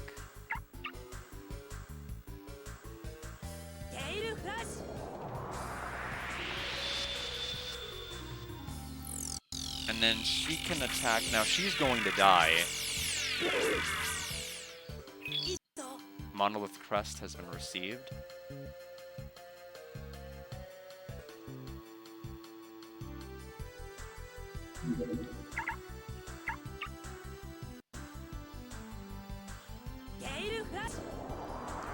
So she can deal the finishing blow to one of those two skeletons.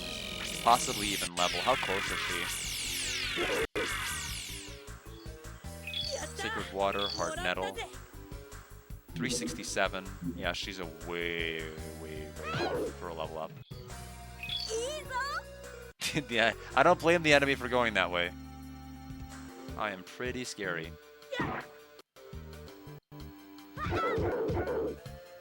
Oh, we did no damage.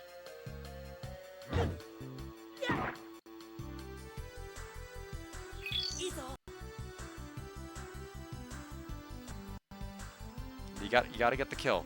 Go this way. Yay! She leveled up. Antidote ability leveled up.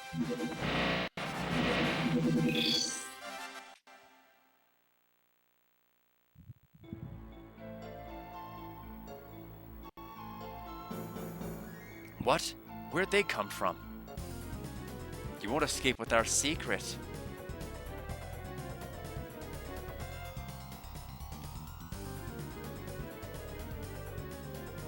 Alright, we have a small little, almost Chrono Trigger style elevator fight.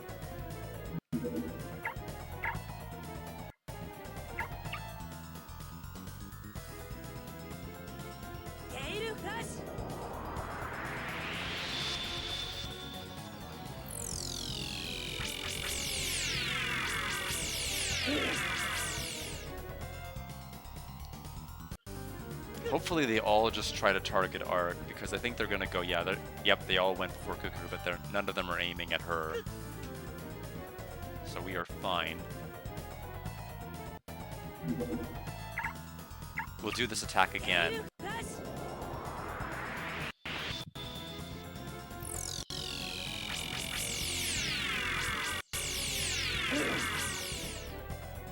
Okay, they're close to death, but there's no way she's getting the kill. Close to death can mean anything for somebody who tanked almost 400 points of damage.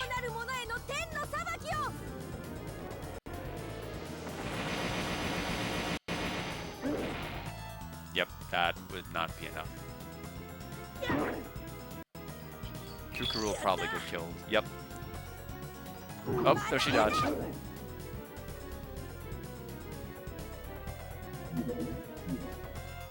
Okay, we're gonna be kind of greedy here.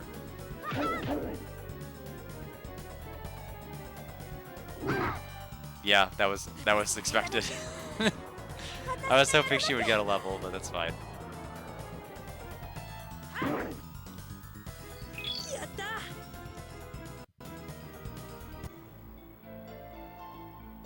I hope the others are all right.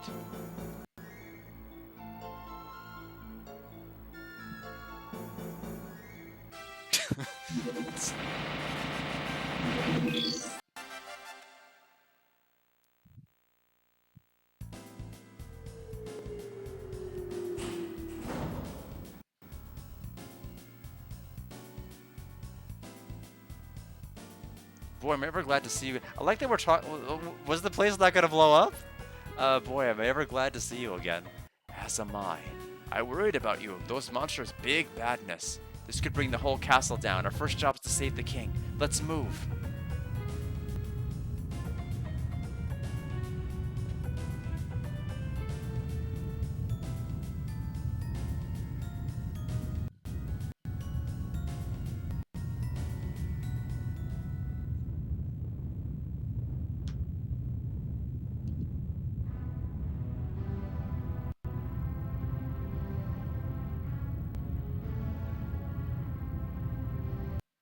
You're too late. The castle shall soon be rubble.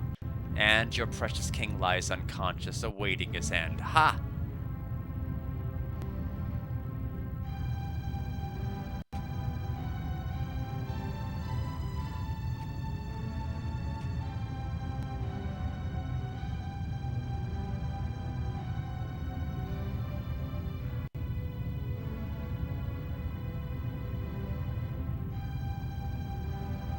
Your Majesty, are you alright?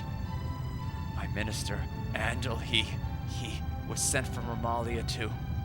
He diverted our country's attention by using the monsters so that Romalia could conquer the world. Your Majesty, lie still. You must save your strength. They are looking for the Ark. They believe it will grant them immense power. You mustn't let them obtain it. Stop them at all costs. I shall do my best, Majesty. Now then, you must lie still. Ark, you have been so kind, so honest. I must confess something to you. Your father did not leave for Milmana of his own accord. I sent him away. Andal tempted me with kingship and fueled my desire to possess the throne. And so my ambition and jealousy led me to devise a scheme to rid Saria of your father. I regret that action every day of my cursed existence, Ark. You must believe me. If you find Joshua, tell him I'm... No!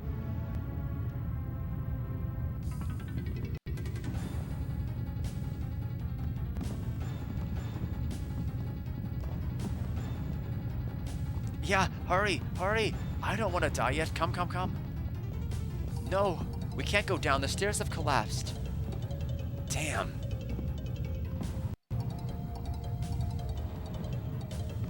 The airship is on the roof. Hurry up, everyone. Let's move. I guess the self-destruct sequence was loud enough for them to know. I don't know how else they parked up there.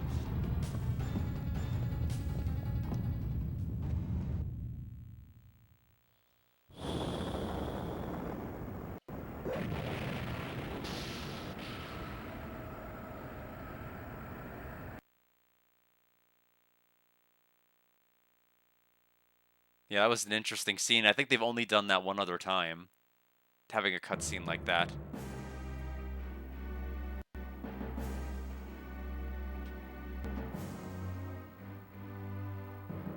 We've just received a special news update. A shocking story has just come across the newswire.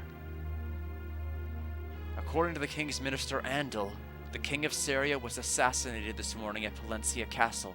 The alleged perpetrators were witnessed exiting the castle, immediately preceding an explosion that shook Palencia to its very foundation. 7 people were in the group, including the leader, Ark Edna Rikolne of Tovil. The Gang of 7 is armed and may have hostages, for they hijacked the Silver Noah, airship of the king, to make their escape. Following up on this extraordinary turn of events, we have a special announcement by Prime Minister Andal. We're now transferring you to his address live. During this difficult time, I have created a military state to keep matters under control. I shall maintain law and order while we attempt to bring this crisis under control. From this point forward, all orders shall be given from Palencia Tower, which is under construction. It is unfortunate, but I must declare martial law until the criminals who have slain our beloved king are captured. This is a difficult time for us all, and I am counting on your support and cooperation. Good night. And now for the local weather.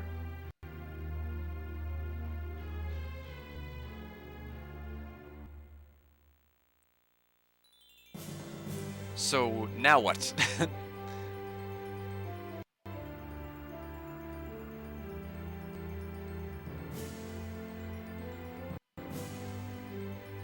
I guess we're gonna go back to Saria, maybe?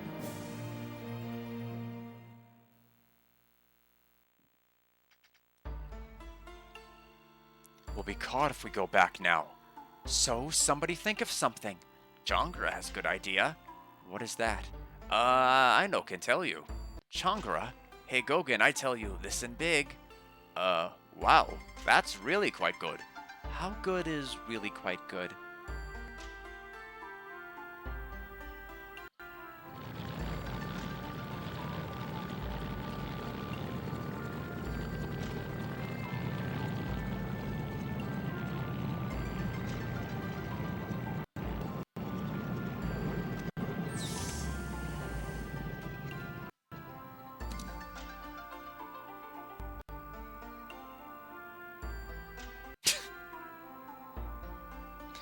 Who are you? I've not been notified of your arrival. Oh, great apologies. Call line on ship not work well. Big sad mistake, eh? But it was not fault of mine, no? I do not need your life history. Show me your papers. Papers? Eh?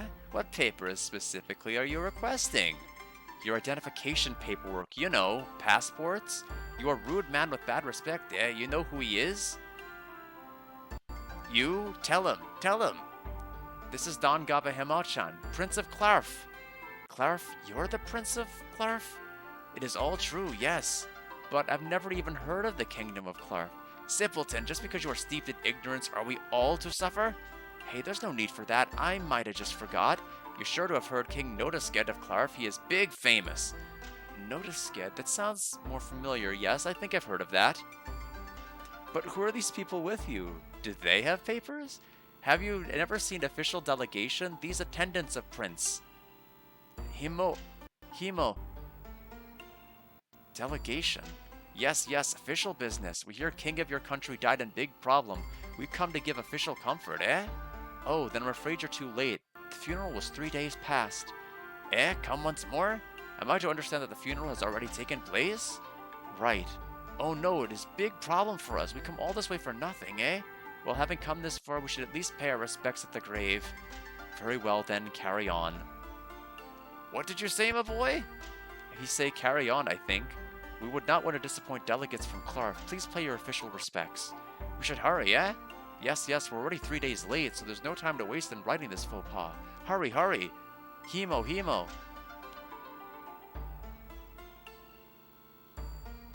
Yes, quite silly. I guess it takes all kinds.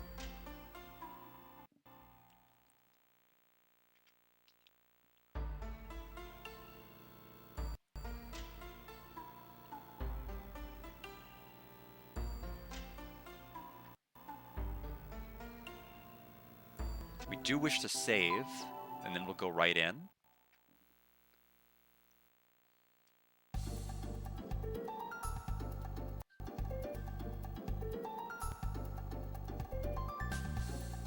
Well, this is it. We need to sneak up the mountain and break the seal on the Ark. I've never imagined I'd have to sneak into my own village one day. I never thought I'd be fighting to save the world with a pair of symbols, either. Yes, but even though our gifts are very different, we have almost achieved our goal. Yes, the perfect disguises. Enough talk, I'm nervous. Let's get this over with before I back out. It is time to take hold of our collective destiny. Yes, let's get moving while the cover of night shields us.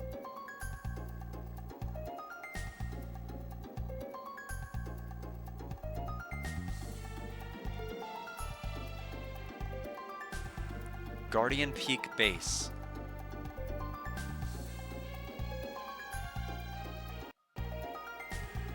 Should look very, very familiar. It's exactly the setting of the very beginning of the game. Only Kukuro and I are allowed past this point. You wait here while we extinguish the flame. I know it's silly, but I'm worried about you. If we don't return within an hour, come for us. Good luck. Thanks, we'll be back soon.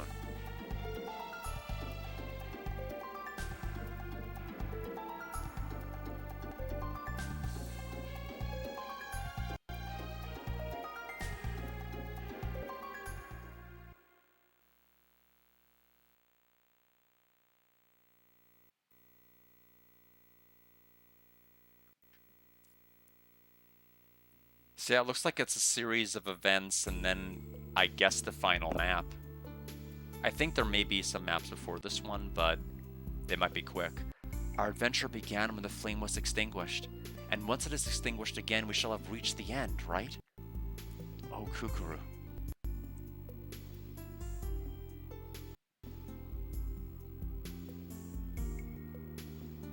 I guess they like each other. I mean, there wasn't really a whole lot of discussion or time to really develop that. If only we could live in the Simone forever. I can't imagine what my life would be apart from you.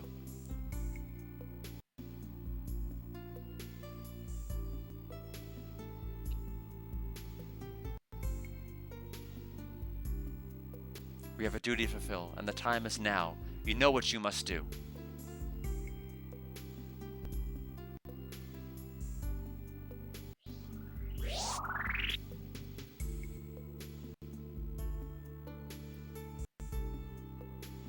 Ha ha ha, so you have come to break the seal of the Ark, as it was written. Your foolish course shall soon be apparent to all. For once I have slain you, the bond which has held me for 3,000 years shall be broken forever. I shall wait for you at the Ark, for I know that you will not deny your date with destiny.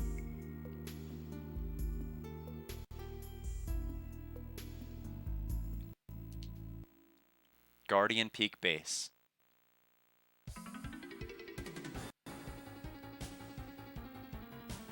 The flame is out, and yet they have not returned. Something happened. Let's go. We need to hurry, it'll be too late. Wait for Changara. We are right behind you. Well, don't you think you're going to leave? You don't think you're going to leave me behind, do you? I guess he could teleport. It hasn't really done that much. Alright, so now we need to begin our descent down the mountain. So it looks like we have a map here. Again, it looks like we are well past treasure chests needing to matter anymore. When did all these monsters appear? These weren't here when we came up. Perhaps extinguishing the flame unsealed them as well? Well, regardless of how they got here, we have to fight our way through them to get to the Ark before time runs out.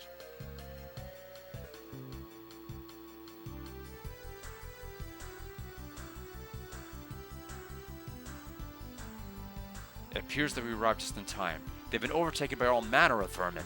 Hold on, we'll be up to help you as soon as we can. No equipment set up. We will just go in there and start swinging. And so will they. I'll keep Kukuru up there. She's not going to be able to survive any of these fights anymore. Really, nobody can other than Tosh and Ark.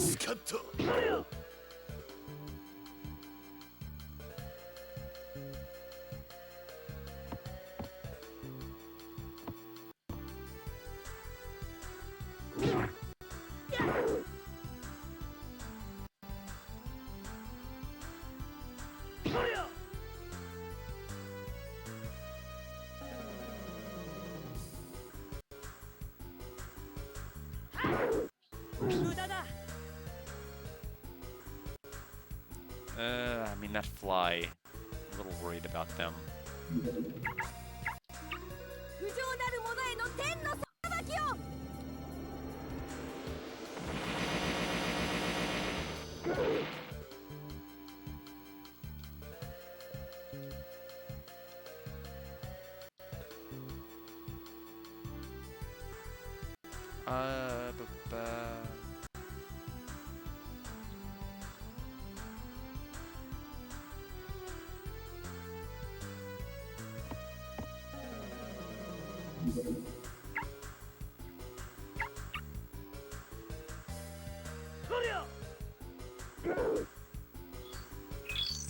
Energy fruit.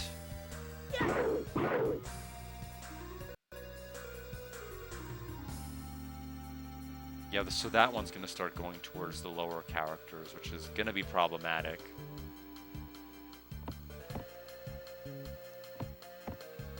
We don't have time to level them up.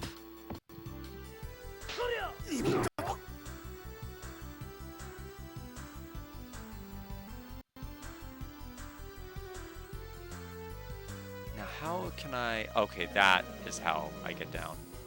Now this guy, though, is going to be a pain. Well, Kukuru is going to die before really much can happen. That fly can just start chasing us. If only it wasn't a single target only ability with him.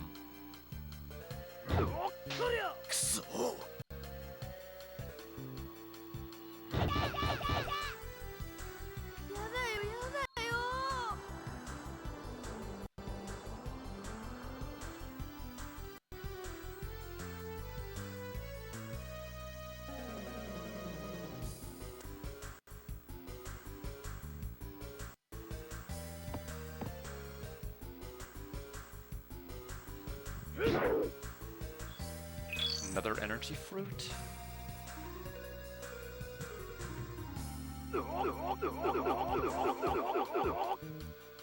That hurt.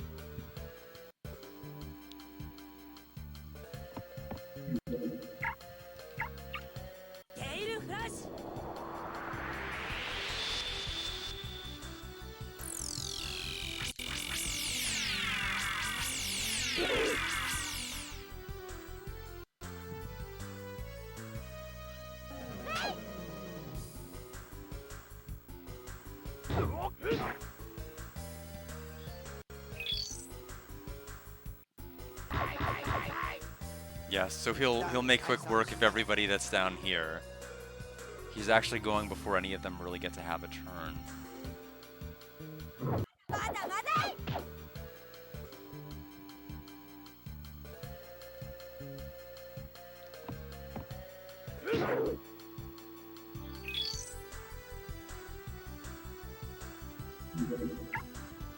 Marks enemies for death, whatever that means.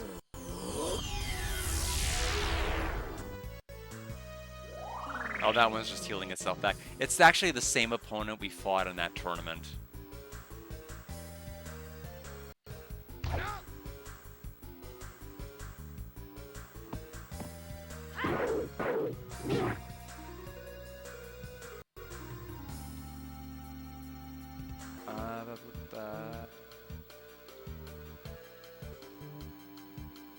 So, Ark can get that one.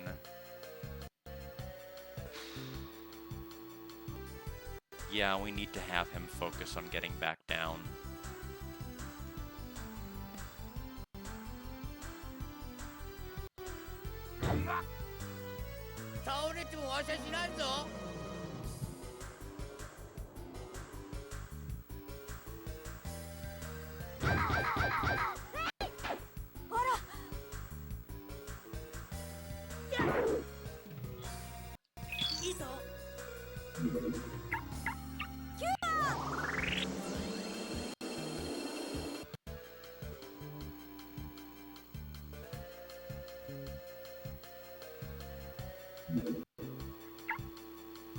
Oh, I see.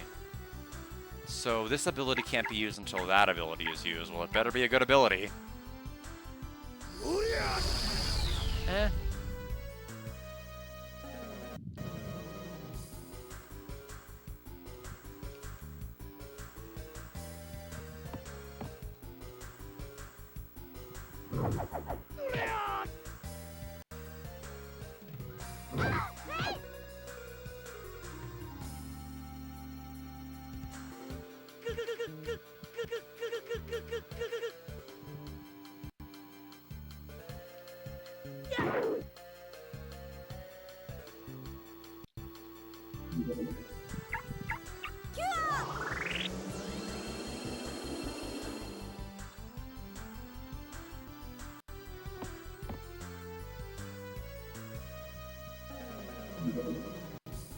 Okay, so I'd have to remark them. That seems like a waste of time.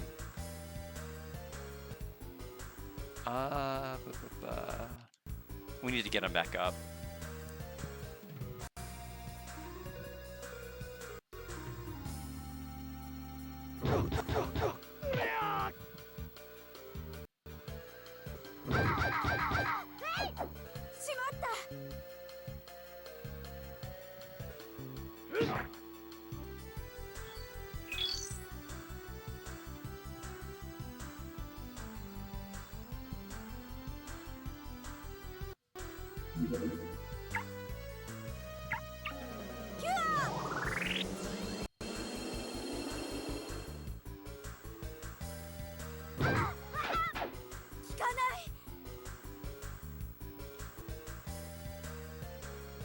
Okay, we'll have Arc start heading up. All she needs to do is survive. She'll get slight amounts of EXP each time she casts Cure.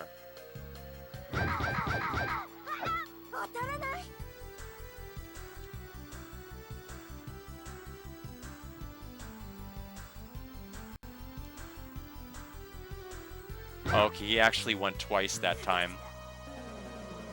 The agility rolls were not great. So she did not have a chance to heal.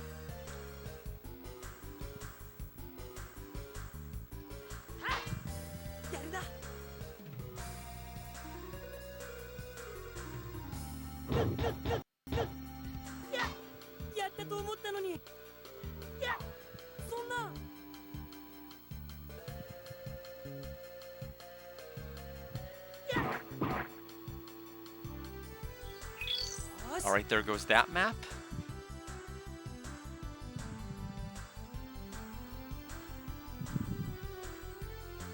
Thanks for the help. We need to get down the mountain as fast as possible. The Arc Ghoul has been unleashed and is waiting at the Arc in Sabatico Falls.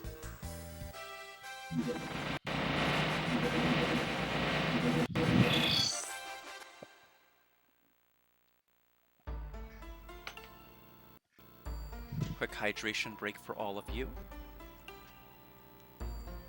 We'll get to the next area.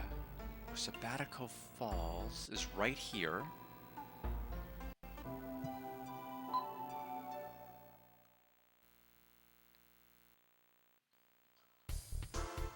Looks like we have this, and then it's one other, and then it's the final map. So we are knocking at the final boss.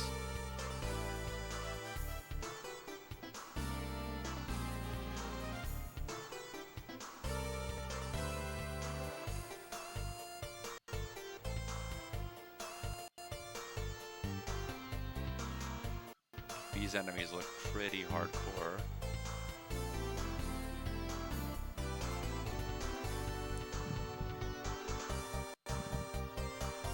Hopefully the two characters here are going to be good enough on their own. Okay, well that hurts a lot. Because I have not... obviously you're supposed to probably sit down and grind all the other characters, but I am not doing it. If I don't have to. This should hit both of them. I don't know how much health we're going to have.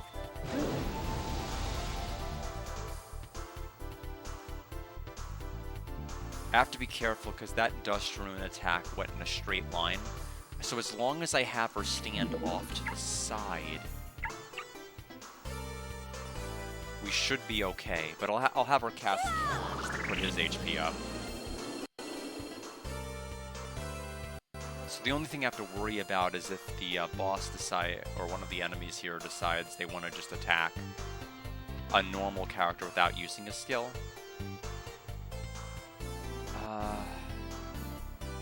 Okay, I can stand behind here.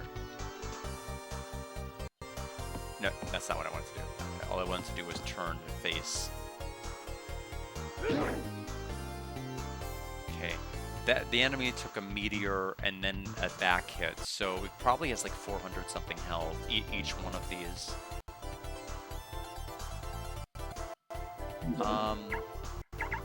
I'm gonna use Gale Flash. Actually, no, I don't need to use Gale Flash.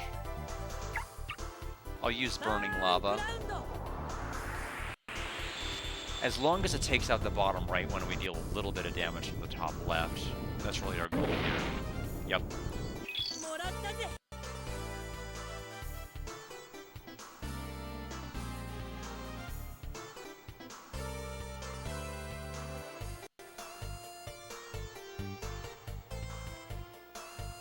We'll attack from behind here. Oh, we missed a back hit?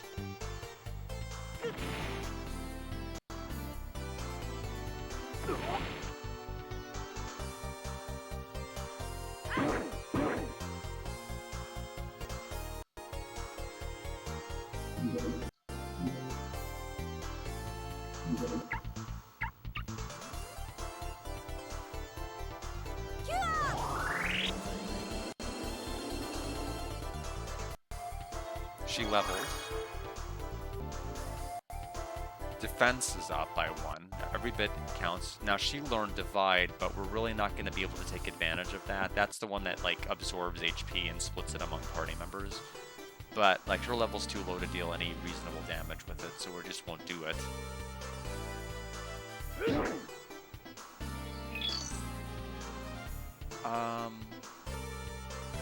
Stand here, and now we'll use Gale Flash. We're gonna hit like 4 enemies here. We also want to kind of block them from reaching Kukuru.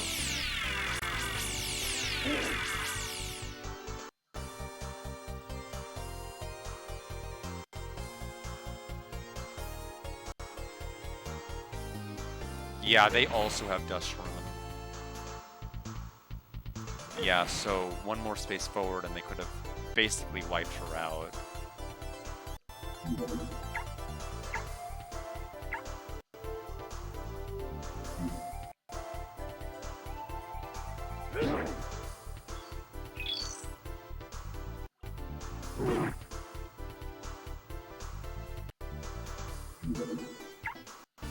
We'll use the last of our Gale Flash here. Right.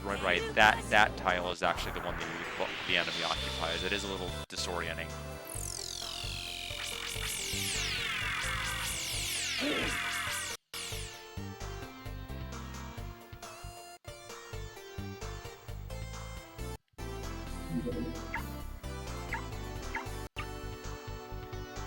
Yeah, so we need to heal Arc now.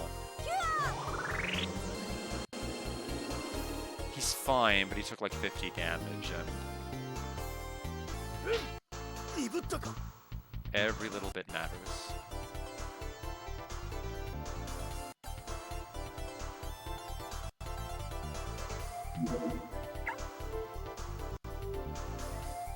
And this is the last thing we can cast. We do have an accessory for Arc, which recovers, 2 MP every single turn, but it's not really going to matter a whole lot here.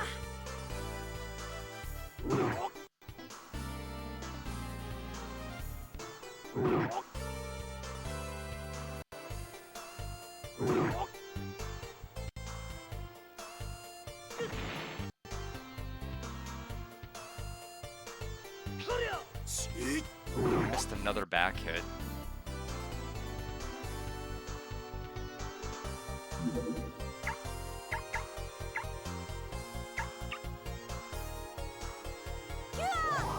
It's pretty hard to do, but we keep doing it. No, we'll stand here. Well, that sucked. That hit really was bad. That's good too. Well, that's not boding well. I figured between the two of us, we had to kill the enemy that was near death. He's in trouble. Tasha's in danger. How much health does he have left? Okay, he's at 121. I actually thought he was like in the 70s.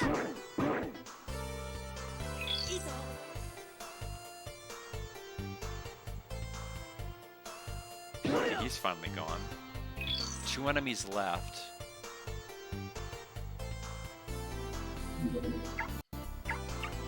And we'll go ahead and cure him back up. Thank you for the hydrate.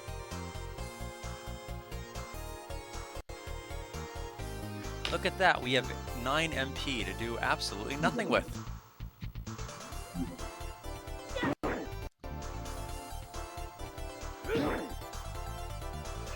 I still think the start of the song reminds me of, like, Tonight We're Gonna Party. It's 1999. Anyway, attack!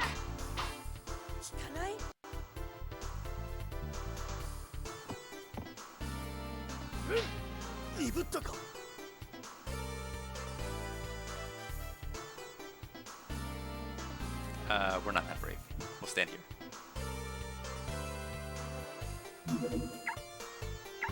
I think there's less chance of dodging a skill, if not no chance at all, so that works.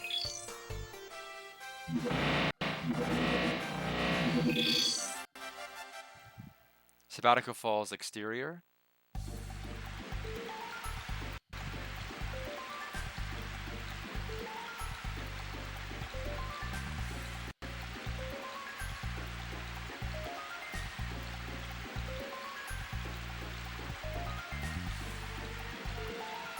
If we press on, we might not be able to return. Is everyone ready to proceed? And then I guess we're just gonna answer for them. No, I want to quit. Well, we will proceed because after this, it is the final boss, and we probably have enough time to do the making of. But in any event, I'm gonna go ahead and do hydrate again for everybody. I'm going to take a quick break. We'll come back and we'll fight the final boss.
All right, I am back, and we are ready to proceed.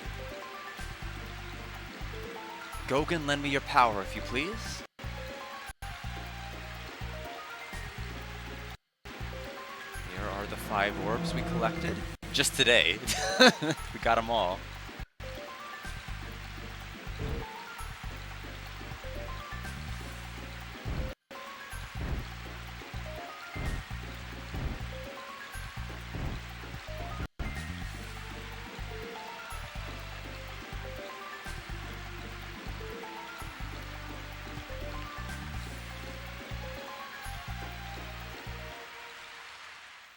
Sabbatical Falls interior.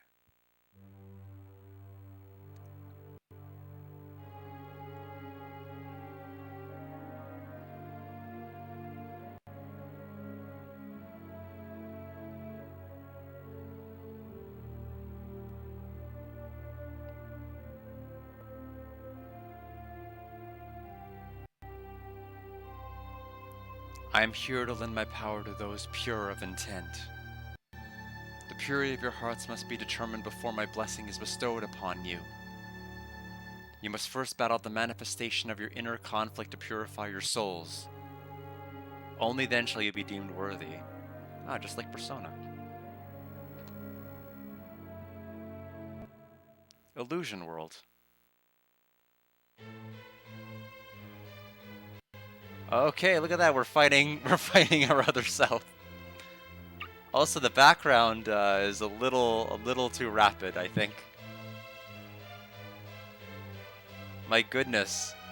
You know, this is a good concept and all, but what's to stop me from like using Ark's ability to hit like 5 of them, take everybody out? Like, wait, do they? Wait a minute. Do they share the same stats? I mean, I don't know why I even tried to look. I know that they don't show HP. But if they have the exact same builds, that may actually pose a serious problem. Because everybody else can fall to the might of my Dark Ark and my Dark Tosh.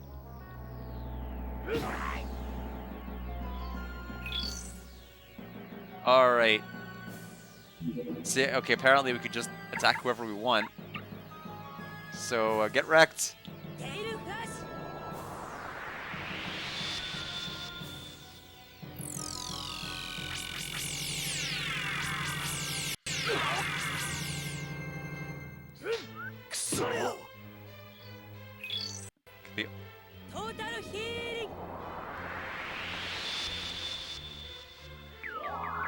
Oh, he's using my heal ability.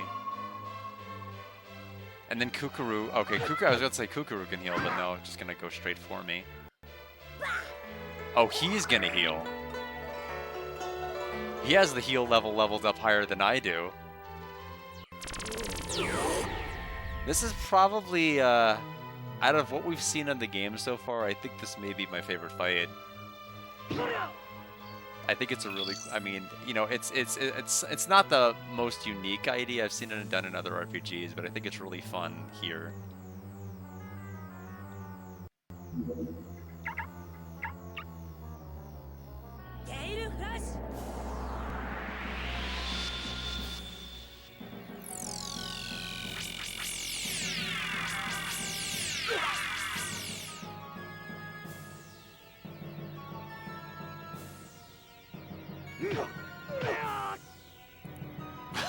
Well, the shadow is stronger.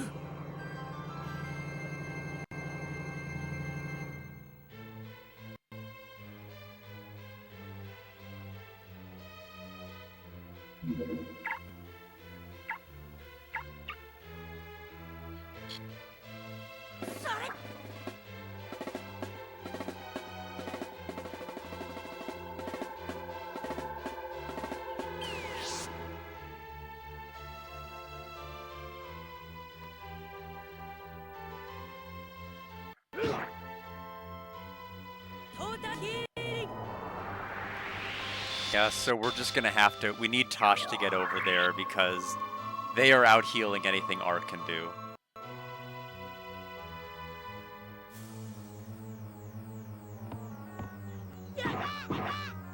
Okay, well there we go. That will help a lot.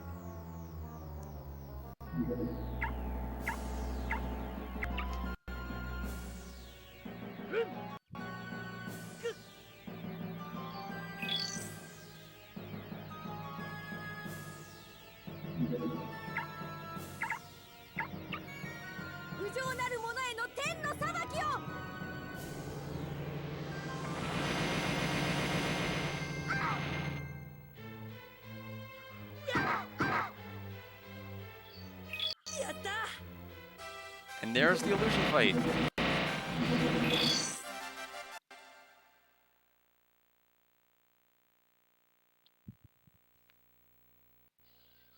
Ark, you truly are the chosen.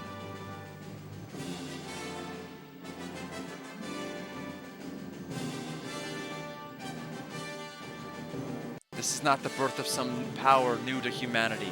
That which can save mankind is the same as from time immemorial. The power of love, trust, and hope have always been here to protect this land. But the power of these were forgotten as humanity grew apart from nature. Eventually, the way itself was lost.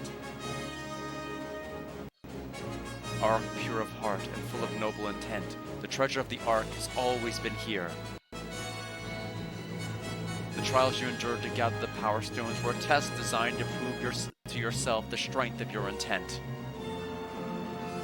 Now that you have erased the doubt from your heart, you can work to unlock the power of love in all humanity once more.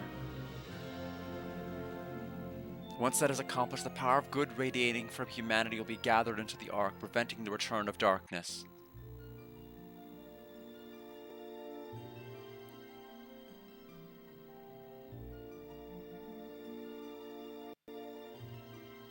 Receive now the power to complete your mission, Ark.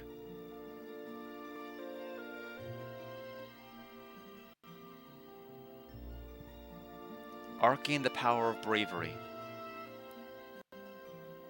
Kukuru received divine power. So are we all getting new skills? Oh no, just the two of them. Okay, fine. The world has been sickened by the greed of humanity. The beast realm feeds on this greed and dark desire. But both man and beast will perish without your help, Ark. This is not the end of your journey, brave warrior, but rather the beginning. You must use the power you have gained and the knowledge you have gathered to return humanity to balance with nature. However, now that the Ark is unsealed, the Dark One will intensify efforts to stop you. It would be wise for Kukuru to remain in Saria to maintain the seal holding the Dark One. Ark, lead the people of this land and help them return this land to the place their forefathers knew.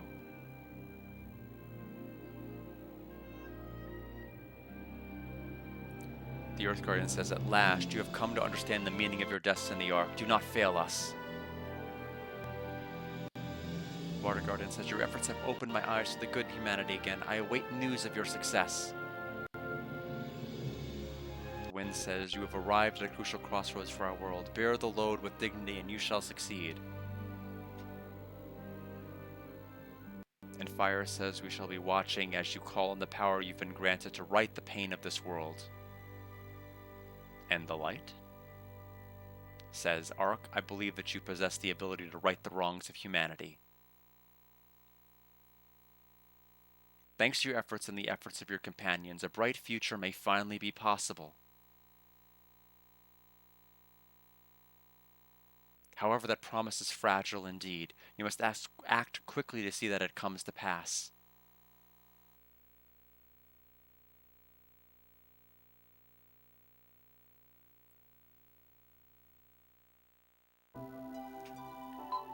Save?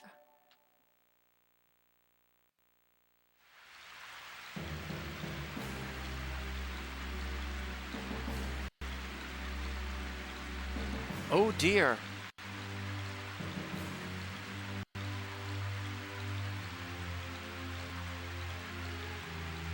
Ah, you have led us to the Ark. Good work, boy. You shall not live to see it if I have my way. Tut tut, if you wish to live to see another sunrise, I would suggest you reject any foolish impulses. Get in there and search the cave. I want that Ark recovered in one piece. Yes, sir.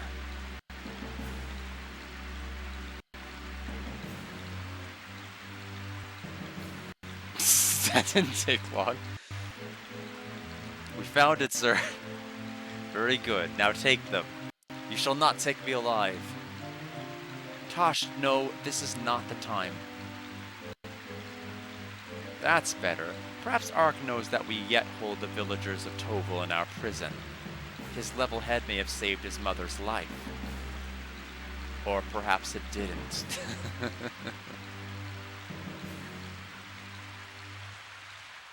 Edge of Toval.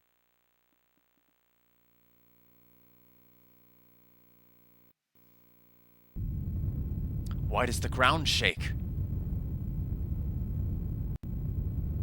Why, I don't like this. And so it begins once more. What? The shrine is rising as the seal weakens. The Dark One comes.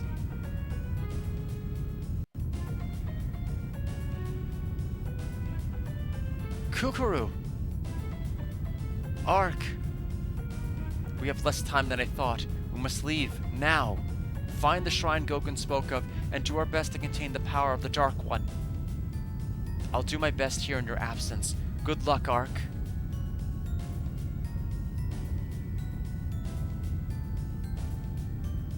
Come, we must move away from the divide before we're consumed.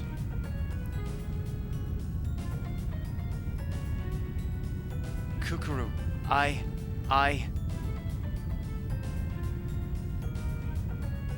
Yes? I shall see you soon. Farewell.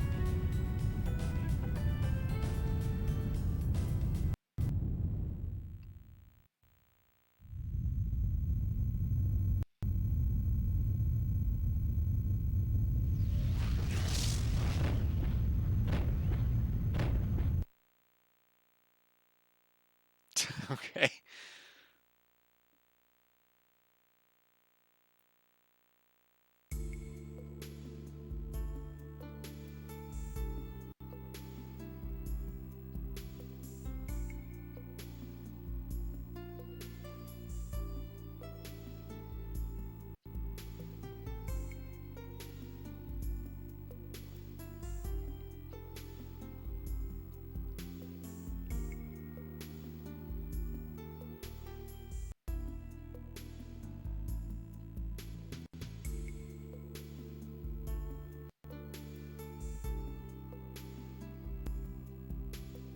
Sir, our search is ongoing.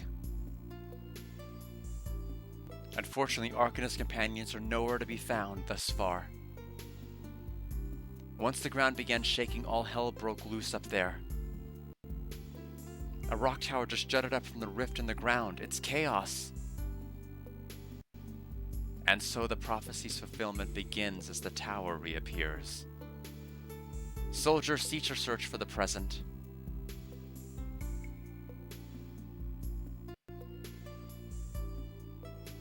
There are precious few places left for them to hide. They shall be mine, eventually.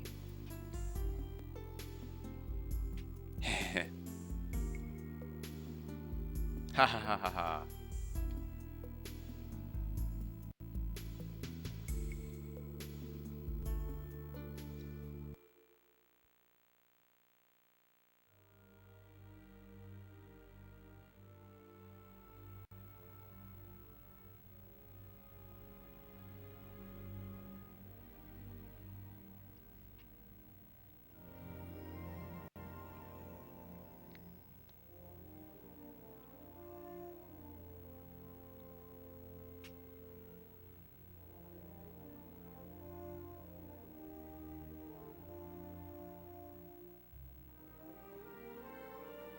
I guess this is this really it? I mean, I was expecting, you know, a fight after the illusion.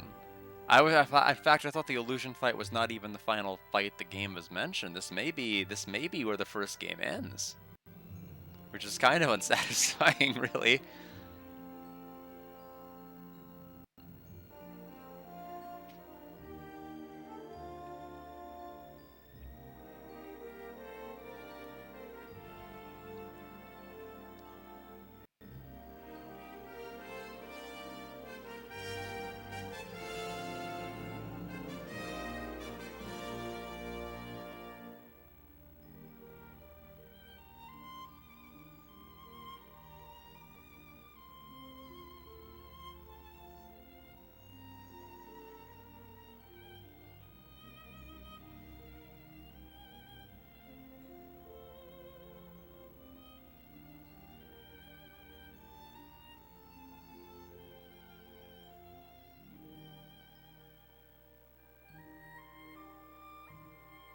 Yay, they're all there. It's a little better. I guess it's a little better than anywhere I thought it was gonna end.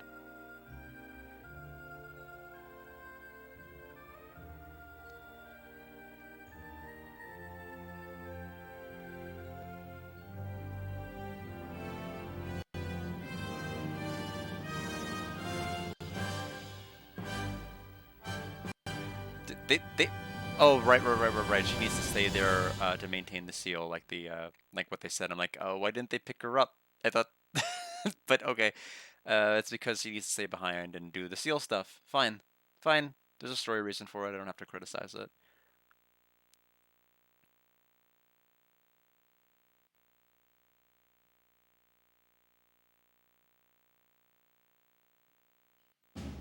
There it is, Arc the lad himself.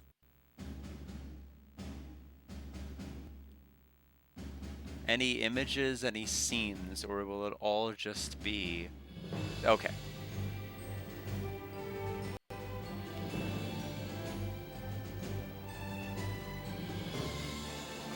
Bit of both.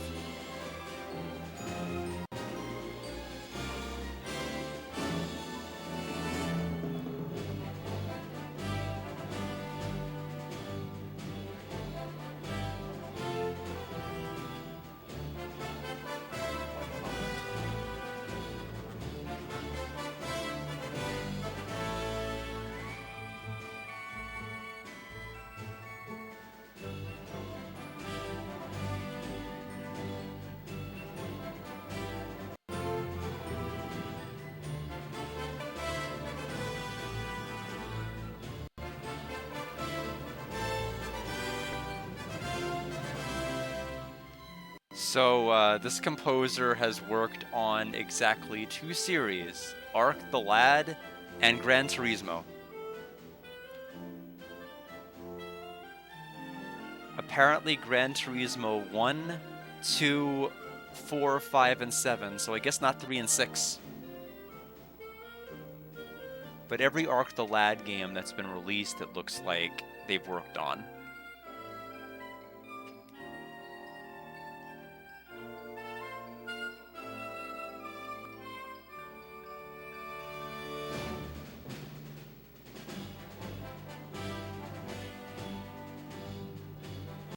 Looks like their first song is Lucky Summer Lady from 1978.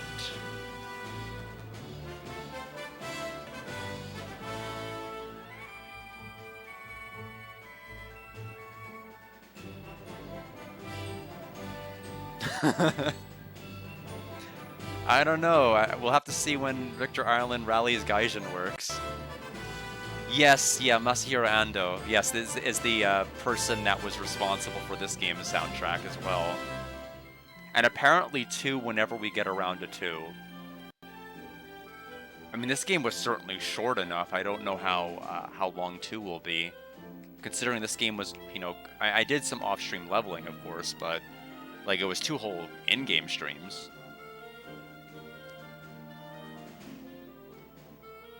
But yeah, it looks like there aren't showing any stills that we haven't already seen in game. I guess I can start talking about it now. I like it. The combat is very, very plain, but the game is very, very to the point. There's really very little you can complain about. It's a very straightforward game in terms of its combat and in terms of its presentation, narratively. But I think it's enhanced quite a bit by the fact that it's very, very story-driven. You get to go to area, sometimes a little bit too much. You don't really get to walk around and wander around and talk to NPCs, except for like maybe 3 or 4 places in the game, which I think is a little bit disappointing. But overall, the game flows extremely well from map to map. It's kind of like a classic Shining Force in that sense, and that you basically go from area to area with very little interruption from tons of story. I'm looking at you, Summon Night 6, and so I think it works out pretty well. I liked the designs of the characters. A lot of the character designs around this area, I mean, were very experimental, but I feel like a lot of them, and I talked about this when I was playing Castlevania Lament of Innocence, a lot of the character sprites tend to be very, very slimmed down, and I think that's for, like, appeal. Like, they're very, very long and thin, but here they're all kind of stocky. And some of them are as tall vertically as they are horizontally, and I think it works pretty well. I think the game has a very good visual look. I think the sprite work is very good. They're very expressive animations. And I do like the soundtrack in this game. It works pretty well. I mean, I would say as far as my score for it, I'd place it at a 76. I think, I think it's an average game, but I mean, narratively, it has like the haha, I can't believe this big bad was actually the main leader of this place, which is the same thing that they use over and over again. But like visually how they present it and, the flow from one to the other made it fine. I didn't really have any major issue with it, but I don't think it does anything groundbreaking in terms of its combat. I think it just has a really good look and flow. So other than that, I really have much else to comment about it. I think that a lot of the content being that strictly missable though is a shame. Like I missed so many things in Ark's house because the plot advanced and I left the house without talking to a mirror 20 times, and I didn't go back 29 times to repeatedly talk to his mom at the beginning to get this one item you can't get unless you go back home 29 times before this scene happens and Toval's destroyed. So I don't like secrets that are like that. I like secrets that reward you for looking at certain parts of the map, but like doing X thing 20 times is like not a fun secret. There's nothing really creative about that implementation, but I guess if you're going to have areas where you can't run around in and explore very often, I guess that's what you're left with. You just have to keep going back to a place 29 times. Yeah. 6 seems fair. It does look like a decent game, but simple. Yeah, I mean, I think what they ended up putting it at, I think Metacritic is probably, I think in the 60s or 70s. Let me take a look. What did they say? 72%. I mean, it's not too far off from where I'm at. Or 70, yeah, so 72 points. So, I mean, it's a mixed game, and I agree, it is pretty mixed. It's so painstakingly straightforward, but I think it looks really good. Sounds good. And it's short. I mean, that's really the big thing. You're not really sitting there like struggling and sloshing through cutscenes. You're just kind of moving at a breakneck pace. Oh, they thanked me and me.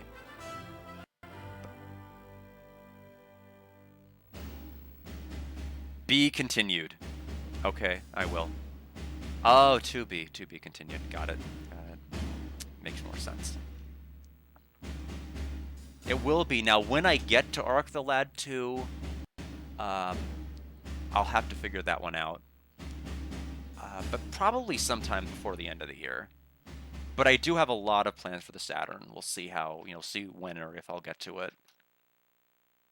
Because we know we have to start at the beginning of the year with Silver Star Harmony. That was my promise earlier in the year, is that we would start the year strong. But I can completely see why Victor Ireland wanted to localize this. Like everything with the Guardian made it really sound, really seem like very reminiscent of like Lunar and these other things with like the power of the human spirit and the Guardians and everything else. It really felt like a game that Victor Ireland would bring over. And speaking of Victor Ireland, we've got the making of CD. I don't know if it's going to spoil 2, 3, or the other game, but we'll see. I'm going to go ahead and turn off this game, and I have no idea what the volume is going to be like going from this to like a making of CD. So if I have to make things louder, please alert me. I'll try to operate as quickly as I can with the volume if you tell me that. So I'll take disk 1 out.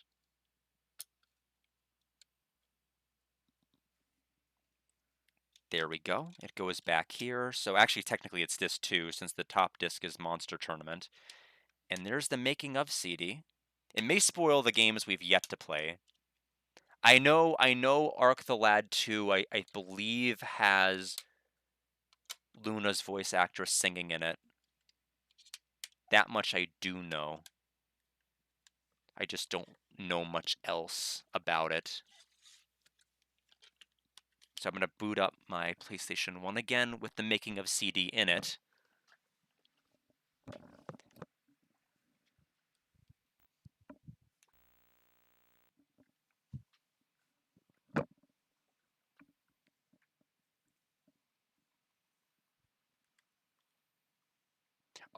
This is the review for Arc the Lad Triumph of the Spirits. Hold on a minute. I'm Metacritic the wrong game.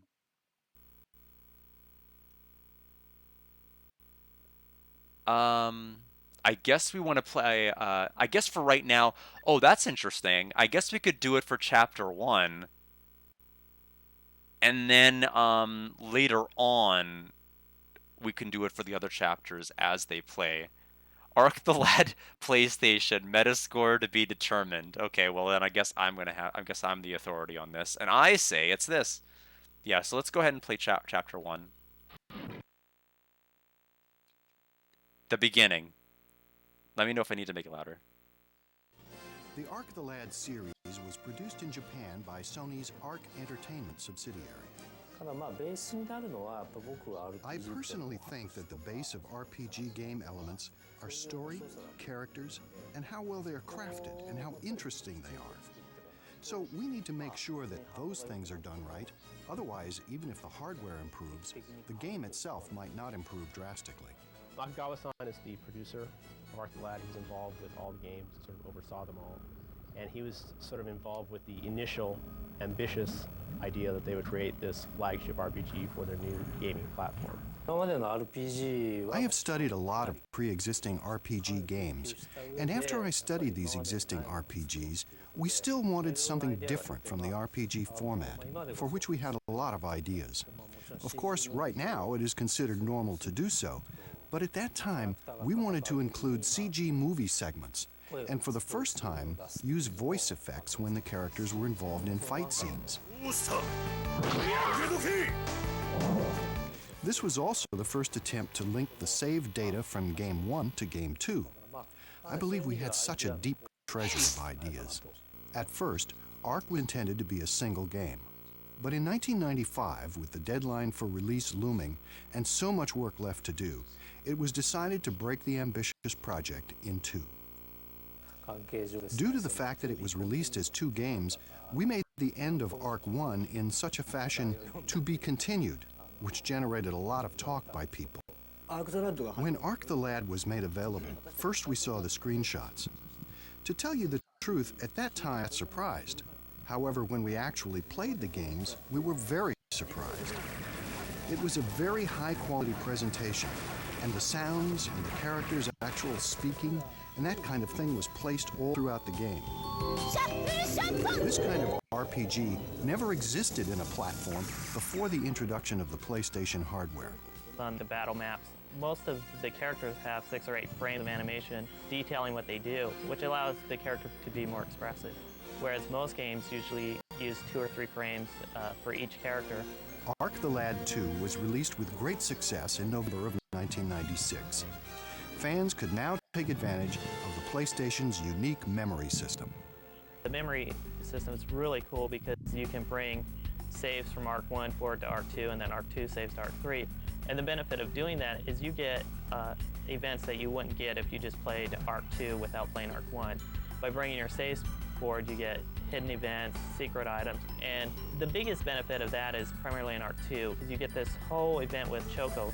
The memory system also allowed Sony to create a new related game, Arc Monster Tournament, which has been renamed Arc Arena for its US release. And what you could do is take the monsters that you could capture in the game and fight against another player, and you can fight for their monsters or you can fight for items that they have. Arc Monster Tournament was a sensation, and 2 national championships were organized. This was a big success, and the Pokemon people did the same thing. I believe that Arc the Lad is the only game that can be used in this kind of way in the PlayStation format. If the same kind of thing becomes popular in America, we would be very happy. If we could let the champion American monster fight against the champion Japanese monster, it might yield an interesting result. I don't know if this is possible or not, but I think it would be very interesting. Arc 1 is a game that people can complete in about 10 hours if they are playing at an average rate. I think most people who played Arc 1 successfully reached the end of the game, and I believe this game created a trend for more user-friendly RPG games. For the Maniac-type hardcore gamers who purchased their first PlayStation and played Ark 1, they sometimes criticized or complained because they could only get about 10 hours of play out of it.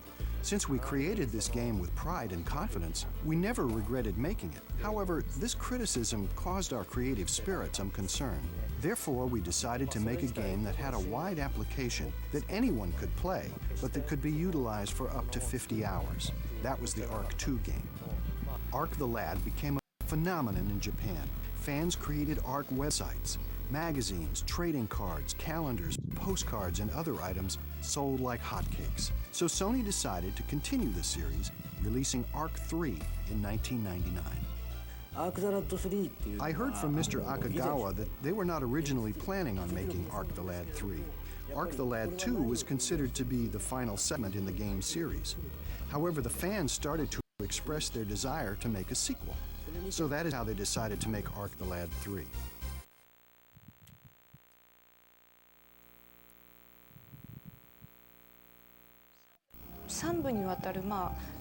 This is a long story written in 3 parts. All 3 series have different main characters. Each main character has their own unique personality. The story is kind of dark. However, each of these main characters opposes the bad forces. I found it interesting the way the main characters fight against the evil forces, the way they fight and stand up for justice, even when these characters were in desperate circumstances.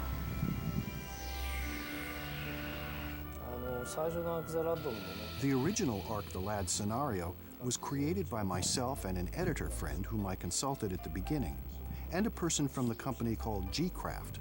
We were involved in creating the game at the beginning. The first story is told from the perspective of Ark and Kukuru, who are both destined to save the world, according to legend, but they don't know it. Then at the end of 1, the story changes perspective, which is sort of unique and really cool. Because the story is connected from 1 to 2, if a character who was a hero in 1 comes out again as a hero, then it isn't very interesting as a story. That's what I thought. When we show that different angle of the story will have more contrast. That is the sort of effect we tried to achieve. I think it was a good idea. Ark 1 advances with the main story alone. It is not a very long game. From Ark 2, the style changes a little bit, and besides the main story, there is also a sub-story called Guild Work. For Ark 3, we put that Guild Work, which was the subsystem in Ark 2, as the main storyline in Ark 3. By accepting the Guild Work, it causes the main story to develop. It's so complex. There are so many things to do, so many extra things, so many side quests or jobs to take on, that just playing through the storyline, you'd be missing half the game. In Ark 3, there is a place in the sub-scenario where you have to clear certain events in order for the heroine to become your partner. There are also some events you cannot see unless you fail at that juncture. Sometimes by failing, you can see more interesting or funny events as a consequence. So in that sense, there are some hidden avenues in the game. Love, hate, good, evil, death, life, rebirth, destruction. I mean, all the major themes are touched on, and in a much more serious and realistic way than most or all RPGs that have come before for console systems. I really like the beginning of Ark 2, when you see it pan over and everybody gets shot. That was just really cool. They all just fall down, blood coming out. Like, totally didn't expect that in an RPG. A lot of death, a lot of blood, a lot of people getting crushed. I like the one scene where the guy gets slammed against the wall and turns into slime. That was really cool. Yeah, I like gruesome things. Yes, sorry. With this game, you really get involved with all the characters. There are so many characters in the game. I try to make the characters as lovable characters. It's not like we love only one main character exclusively, but each different character will be loved. Most of them have been wronged by the Dark Force, and they have to, they're joining the group to save the world and get a little revenge in between. Ark, in the whole series, is driven by the loss of his father. And he doesn't know a lot about his dad, but the blizzard that his dad predicted comes true 10 years later, and Ark grabs a sword and heads up to the mountain to find out what happened to his dad. And that runs the whole story until he finds out what happened to his dad. Kukuru's motivation is she's a descendant of the Sacred Clan, the Clan of White. She has to stay as a member of her clan and hold this seal that's holding this darkness, this evil, in place as long as she can until Ark gets back to stop it. There is a character called Tosh that we had certain grand ambitions for. I believe that popular supporting characters in RPG have certain specific features and types that become popular. I don't know what the proper phrase in English would be, but the character with certain problems, the dirty hero, but in the end he gravitates to the side of justice. This is the type of character that I very much wanted to create. Gogan is very old, more than 3,000 years. He was one of the original Brave Seven that stopped the advance of evil or darkness the time before. As Ark, when you start your quest, you go in and get Gogan because he's going to be your guide to find the 5 stones you need to unseal the Ark and help save the world. Characters like Chongara have never existed in any RPG game before. The person who had worked on creating the characters for this game at the beginning of the project had a body that looks just like Chongara. So we basically used him as a model. So henceforth, this character became a rather memorable character for me. Just like with Ark, Elk is also driven because, when Elk is a child, he sees his family killed, his whole tribe killed, as a matter of fact. But he's driven by hate and the need for revenge. But that turns into something else as the story progresses, which is another one is that hate never produces anything but hate. Well, I like Deepek the best. He's a robot. You get him in Vilmer Lab. Each power unit you attach to him gives him more abilities.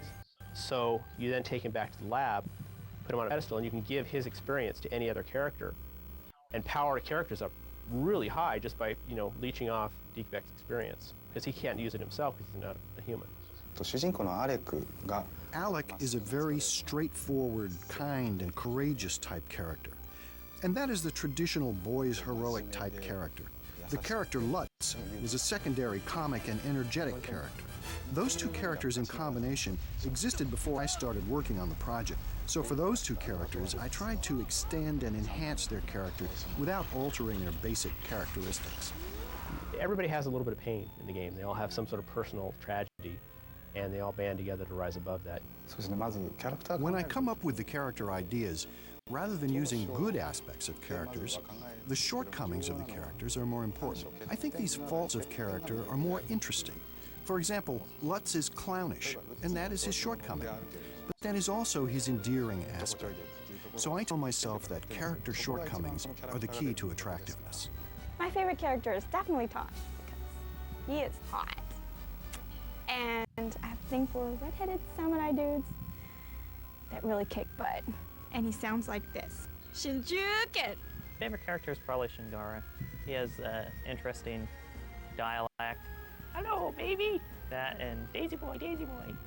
Iga, he's very cool. He has really, really good tornado magic. Runs around without a shirt on in the game. So he's really cool. Deepek's like, thank you, Adokona. Not a huge fan of the voice, but I like the character. I kind of like the vacuum cleaner salesman. I thought he was kind of mysterious. He's a spy for the King of Nomana, and he has chosen to go undercover as a vacuum cleaner salesman because nobody wants to talk to a vacuum cleaner salesman. Because I created these characters, I don't really want to rank them. But I think that the Ark character is special.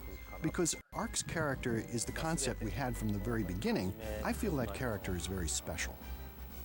The look of each character has a lot to do with how fans feel about them.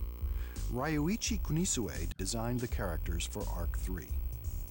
I usually try to have the appearance of the character reflect the personality. We might not receive any suggestions from the scenario writer, and in that case, I have a free hand to create what I like. And even when we receive a request from the scenario writer, I might think about it myself sometimes, and when I determine it should be some other certain way, I try to consult with the scenario writer and incorporate that idea into the character. I try to study people carefully, and I try to be very alert to people's expressions of their emotions. For Ark, the age group of the characters was younger than usual, so I watched that particular age group very carefully. and created the characters with the mannerisms of that age group. This character, Alec, was supposed to be a boy who was very straightforward and with a very strong sense of righteousness. So I drew the character to reflect that personality, with big eyes and a certain shape of eyebrows. As for Lutz, this character is relatively lighthearted, although internally he is strong, but on the outside he appears to be lighthearted. So I tried to create an atmosphere of character that is easy to approach and friendly. As for Theo, as you can see, he's an innocent and very childlike boy. One thing that I had in mind for him was to reflect his strong will, so I drew this character with that in mind.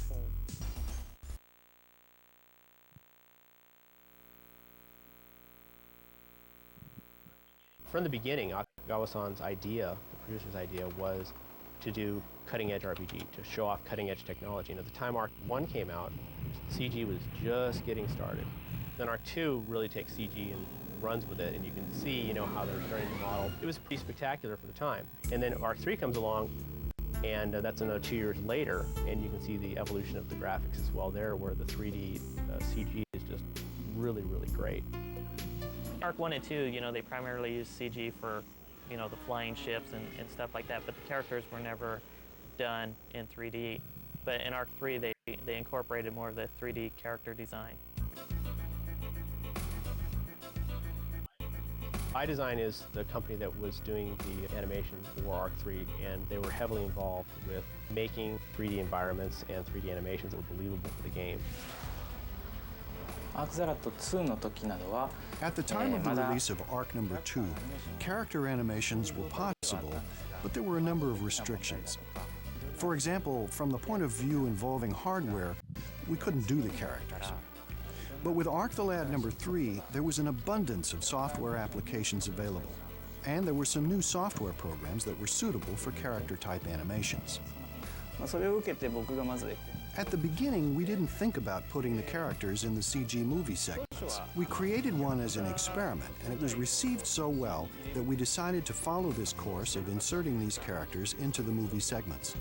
Of course, we first decide where the movie inserts will be placed, and then each designer starts the modeling of each character.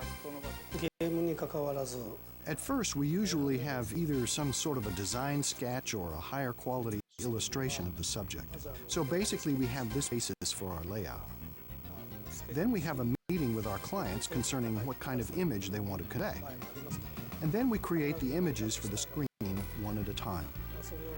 This process is the same with any 3D CG process, and not just limited to game applications. In animation, the most difficult part is illustrating the movement of the hair or clothing items like a cape, that is, any soft object. We tried a variety of different tools, such as a cloth simulator that comes with certain 3D applications, but we found them to be unsatisfactory. So what we did at the end was to use a skeleton bone structure and move it by hand. We created an ocean scene by using the digital nature tool, and we also used the digital nature tool for the clouds, but it was difficult to achieve the effect. It was very difficult. For Arc the Lad 2, the part that was difficult was that there were many scenes where buildings collapsed. When we use CG, when we illustrate a standing building alone, that is easy. However, if we have to construct a scene with the building crumbling, we have to piece together each of the pieces of the building that break separately. So that was a very difficult process and required a lot of patience. There are 3 people who concentrated on character making. 4 people worked mainly on backgrounds, and the remaining people worked on scene structure and camera operation. We have at least one staff member who draws 2D pictures using software such as Photoshop for the purpose of making texture maps to paste onto the 3D models. And while this staff person works on this aspect of the job, other staff members work on the modeling with 3D computer graphics software. They then make the basic shape that will be utilized to paste the pictures onto. Once we have made the 3D model, then the animation aspect of the job becomes very easy. Moreover, it possesses this realistic sense to it, so it is much preferred, and the end result is fantastic. For Ark the Lad 3, we spent about 4 months total working on it. The number of machines that we had at that time limited us somewhat because we did not have that many. But we utilized these machines 24 hours per day, every day. As for our staff, due to the importance of this job, there were many times when every member of our staff stayed at the office day and night. So in that manner, we worked continuously, and it took us about 4 months.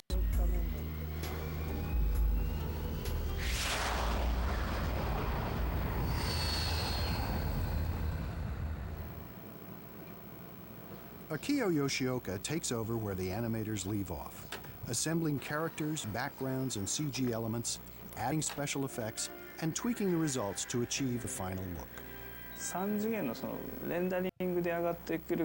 In order to express the subtle nuances and to capture the softer side of expressions, we have to use filters, and in that process we need composites and editing. I create a product by putting together a composite of the various materials provided by each designer. I'm the one who created the storyboard to start with, and I will connect each cut based on the theme of the storyboard. This is just the ideal job for me. Although I sometimes don't get that much sleep or have a lot of time to eat, overall, I feel this is a fantastic job to have. Sound effects and music add excitement to the formerly silent movies. When I do my work, there are no sounds involved. I think that I had to anticipate how the product would appear once sound was added. And then later, when I had an opportunity to look at the finished product and compare them to the soundless segments, these segments seemed just so much improved and wonderful. Ando-san is the musician, composer, and with Akagawa-san, that's how the first game came to be a landmark in music, because it had the Royal Philharmonic Orchestra, had a live orchestra doing the sound, and that was unheard of at the time. So until that time, when people spoke of using an orchestra for a game, it was for the associated records, but it was never in the game. It was just kept for the record only.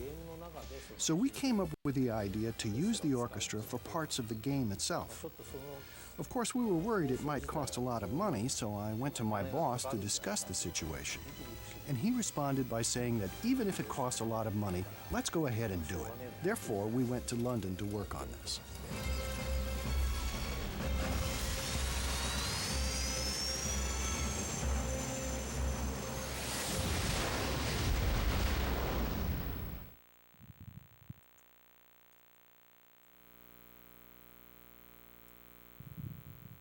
I believe I took on Ark Collection because I had a temporary bout of insanity. Working Designs had approached Sony about producing a US version of Ark 1 soon after the game was released in Japan. They asked again after the debut of Ark 2. And when Ark 3 was released, they came up with a bold idea. We approached it as doing all 3 games together in one exclusive box set. And when we approached it that way with Sony of Japan, they were interested in talking to us and licensing the game to us. To kick off the project, 2 Working Designs programmers traveled to Tokyo in December of 1999 to meet with their counterparts at Ark Entertainment. Yeah, in Japan, they had their computers, little toys and stuff set around them just like I do. I thought that was kind of neat. And then we looked around a bit, mostly in Laserdisc shops. That's what the other programmer liked. So we went to Akihabara and walked around. Oh, the subway was really cool. Really hard to figure out your way around, though. They had like a whole bunch of maps with lots of lines. Really confusing. It was so easy to spend money there because it was all coins. So it doesn't feel like you're spending a lot of things like, oh, $50 just went by.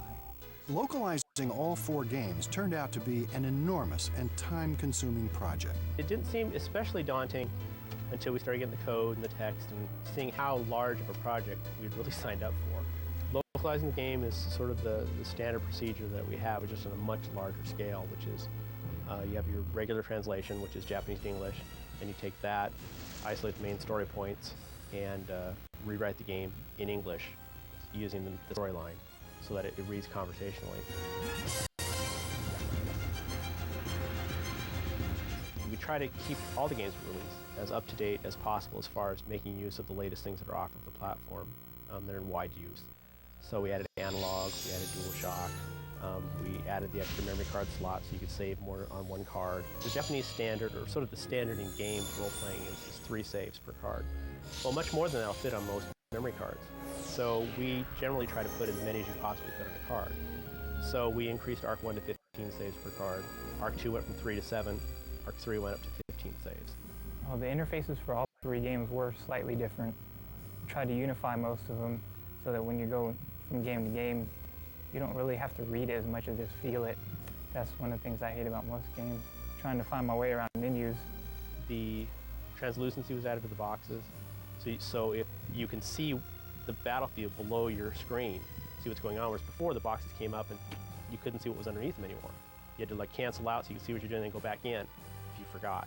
In ARC 1, the movies were done in 16-bit color, but they were originally produced at 24-bit, but they were being played back at 16-bit.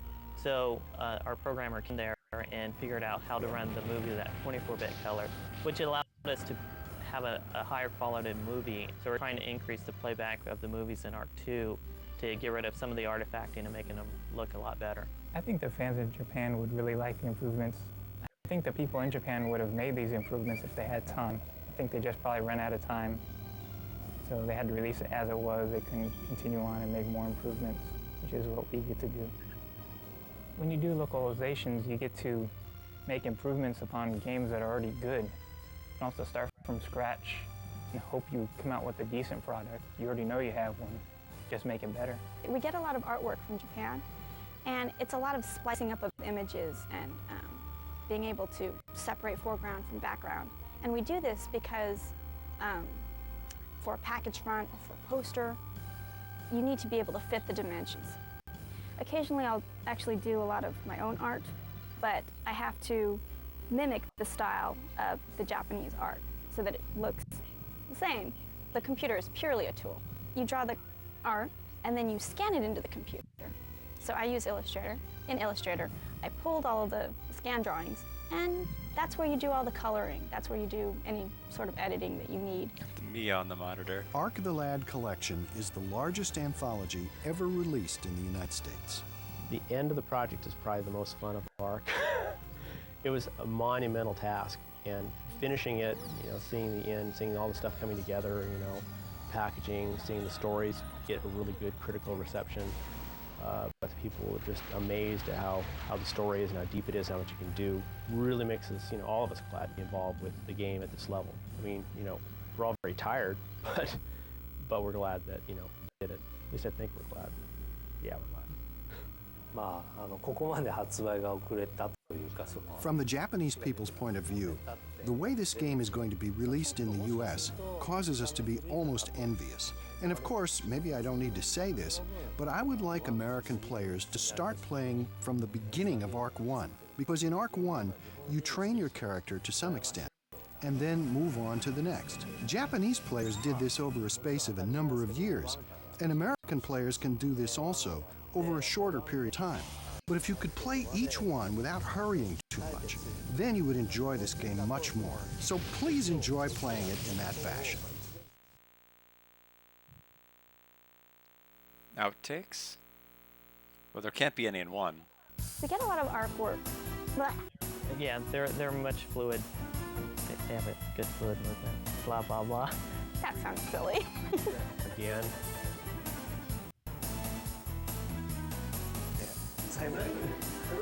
Victor's a lot of fun to work with. He knows just how to joke around and be a total goof off. I just realized I didn't brush my teeth after lunch. I don't know. You know what? I have to burp. Oh. Ah! Well, I am Batman. Spoiler. There we go. Yeah. Yes. Oh yeah. Ooh.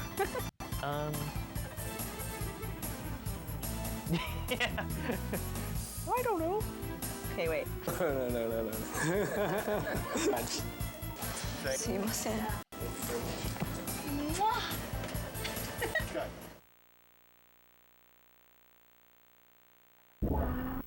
right, I guess that was it. I guess that was the entirety of the Arc the Lad making of. I guess there's one quick way to find out. We'll just quickly hit 4. I'm pretty sure that would be, I mean, that's gotta be it, right? And we'll find out in a moment if it looks like something. Okay, yeah, no, we don't need to see the outtakes again. I think one time was one time too many. But because I don't tend to enjoy outtakes as much as other people do. But I thought the interview itself was fine. For better or for worse, there aren't any other Working Designs games I have access to that I have not already seen the interviews of. Lunar 1, 2, and yeah, I mean they were not even very good outtakes. It was just like a montage of just like annoyance, which I don't really think is. I mean, I prefer outtakes if there's like mildly funny rather than just like raunchy juvenile nonsense. But in any event, I really do. I really think it's a shame that I don't have everything else that I've done so far, like Lunar, the Lunars, and this. Those are the only ones I think that ever really had making of CDs. None of the other games, especially on the other PlayStation 1 era or PlayStation 2 era, have had any. We're not done with Working Designs because we still have all the other Arc the Lads games to play. We also have the Saturn coming back in, and there are 3 Saturn games I have not yet played from Working Designs. We did Shining Wisdom, we did Magic Knight Rayearth, and we also ended up doing the Albert Odyssey game. But we have not done Sega Ages. We have not done the Iron Age game, and then there's Dragon Force 1. None of those games have been done yet, so there's 3 titles left on the Saturn. We still have 1 on the TurboGrafx CD, and then we have a ton of games on the PlayStation 1 and PlayStation 2 that we've yet to do. But we've done everything on the Sega CD, so we're slowly making our way through it. But anyway, that is Arc the Lad 1. And we'll see where we're at in a couple of months. I'd like to get to Arc the Lad 2, 3, and then I guess the Monster Arena, if assuming I care about the story and lore effectively enough.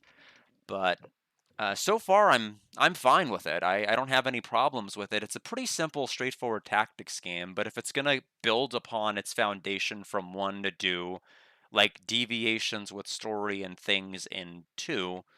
That might be pretty cool, but we'll end up seeing what they end up doing.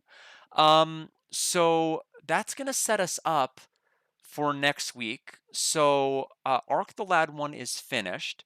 That means next week is going to be Puyo week. Monday is going to end up being Puyo Tetris 2, and then Tuesday is gonna be Waku Waku Puyo Puyo Puyo on the Saturn. So that game was translated, I believe, in May. So it's pretty fresh off the presses. So, and of course, I do need to update my VODs for like the last couple of streams of the Castlevania Lament of Innocence and this. That way, if people aren't able to catch everything, because I'm having like, 4 streams a week, so I get it if people can't be glued to it. That way they're going to be saved. And speaking of saved VODs, yeah, Pre-August, that works. But speaking of VODs, we're coming up, I think it's been with Summon Night 6, me first attempting Summon Night 6, I think we're coming up on almost exactly 1 year since I started saving all of my VODs, like 50 plus games that are on my playlist and my backup channel. I'm so glad I've been keeping them. So we'll go ahead and continue to do that from here through all of this. So hopefully people, if there's any moments that end up being pretty exciting, we'll keep them archived. But thank you all for stopping by. Whippercue, Suitcase, Tay, Bear Kidney, thank you all very, very much for stopping by. And hope all of you have a good rest of your evening.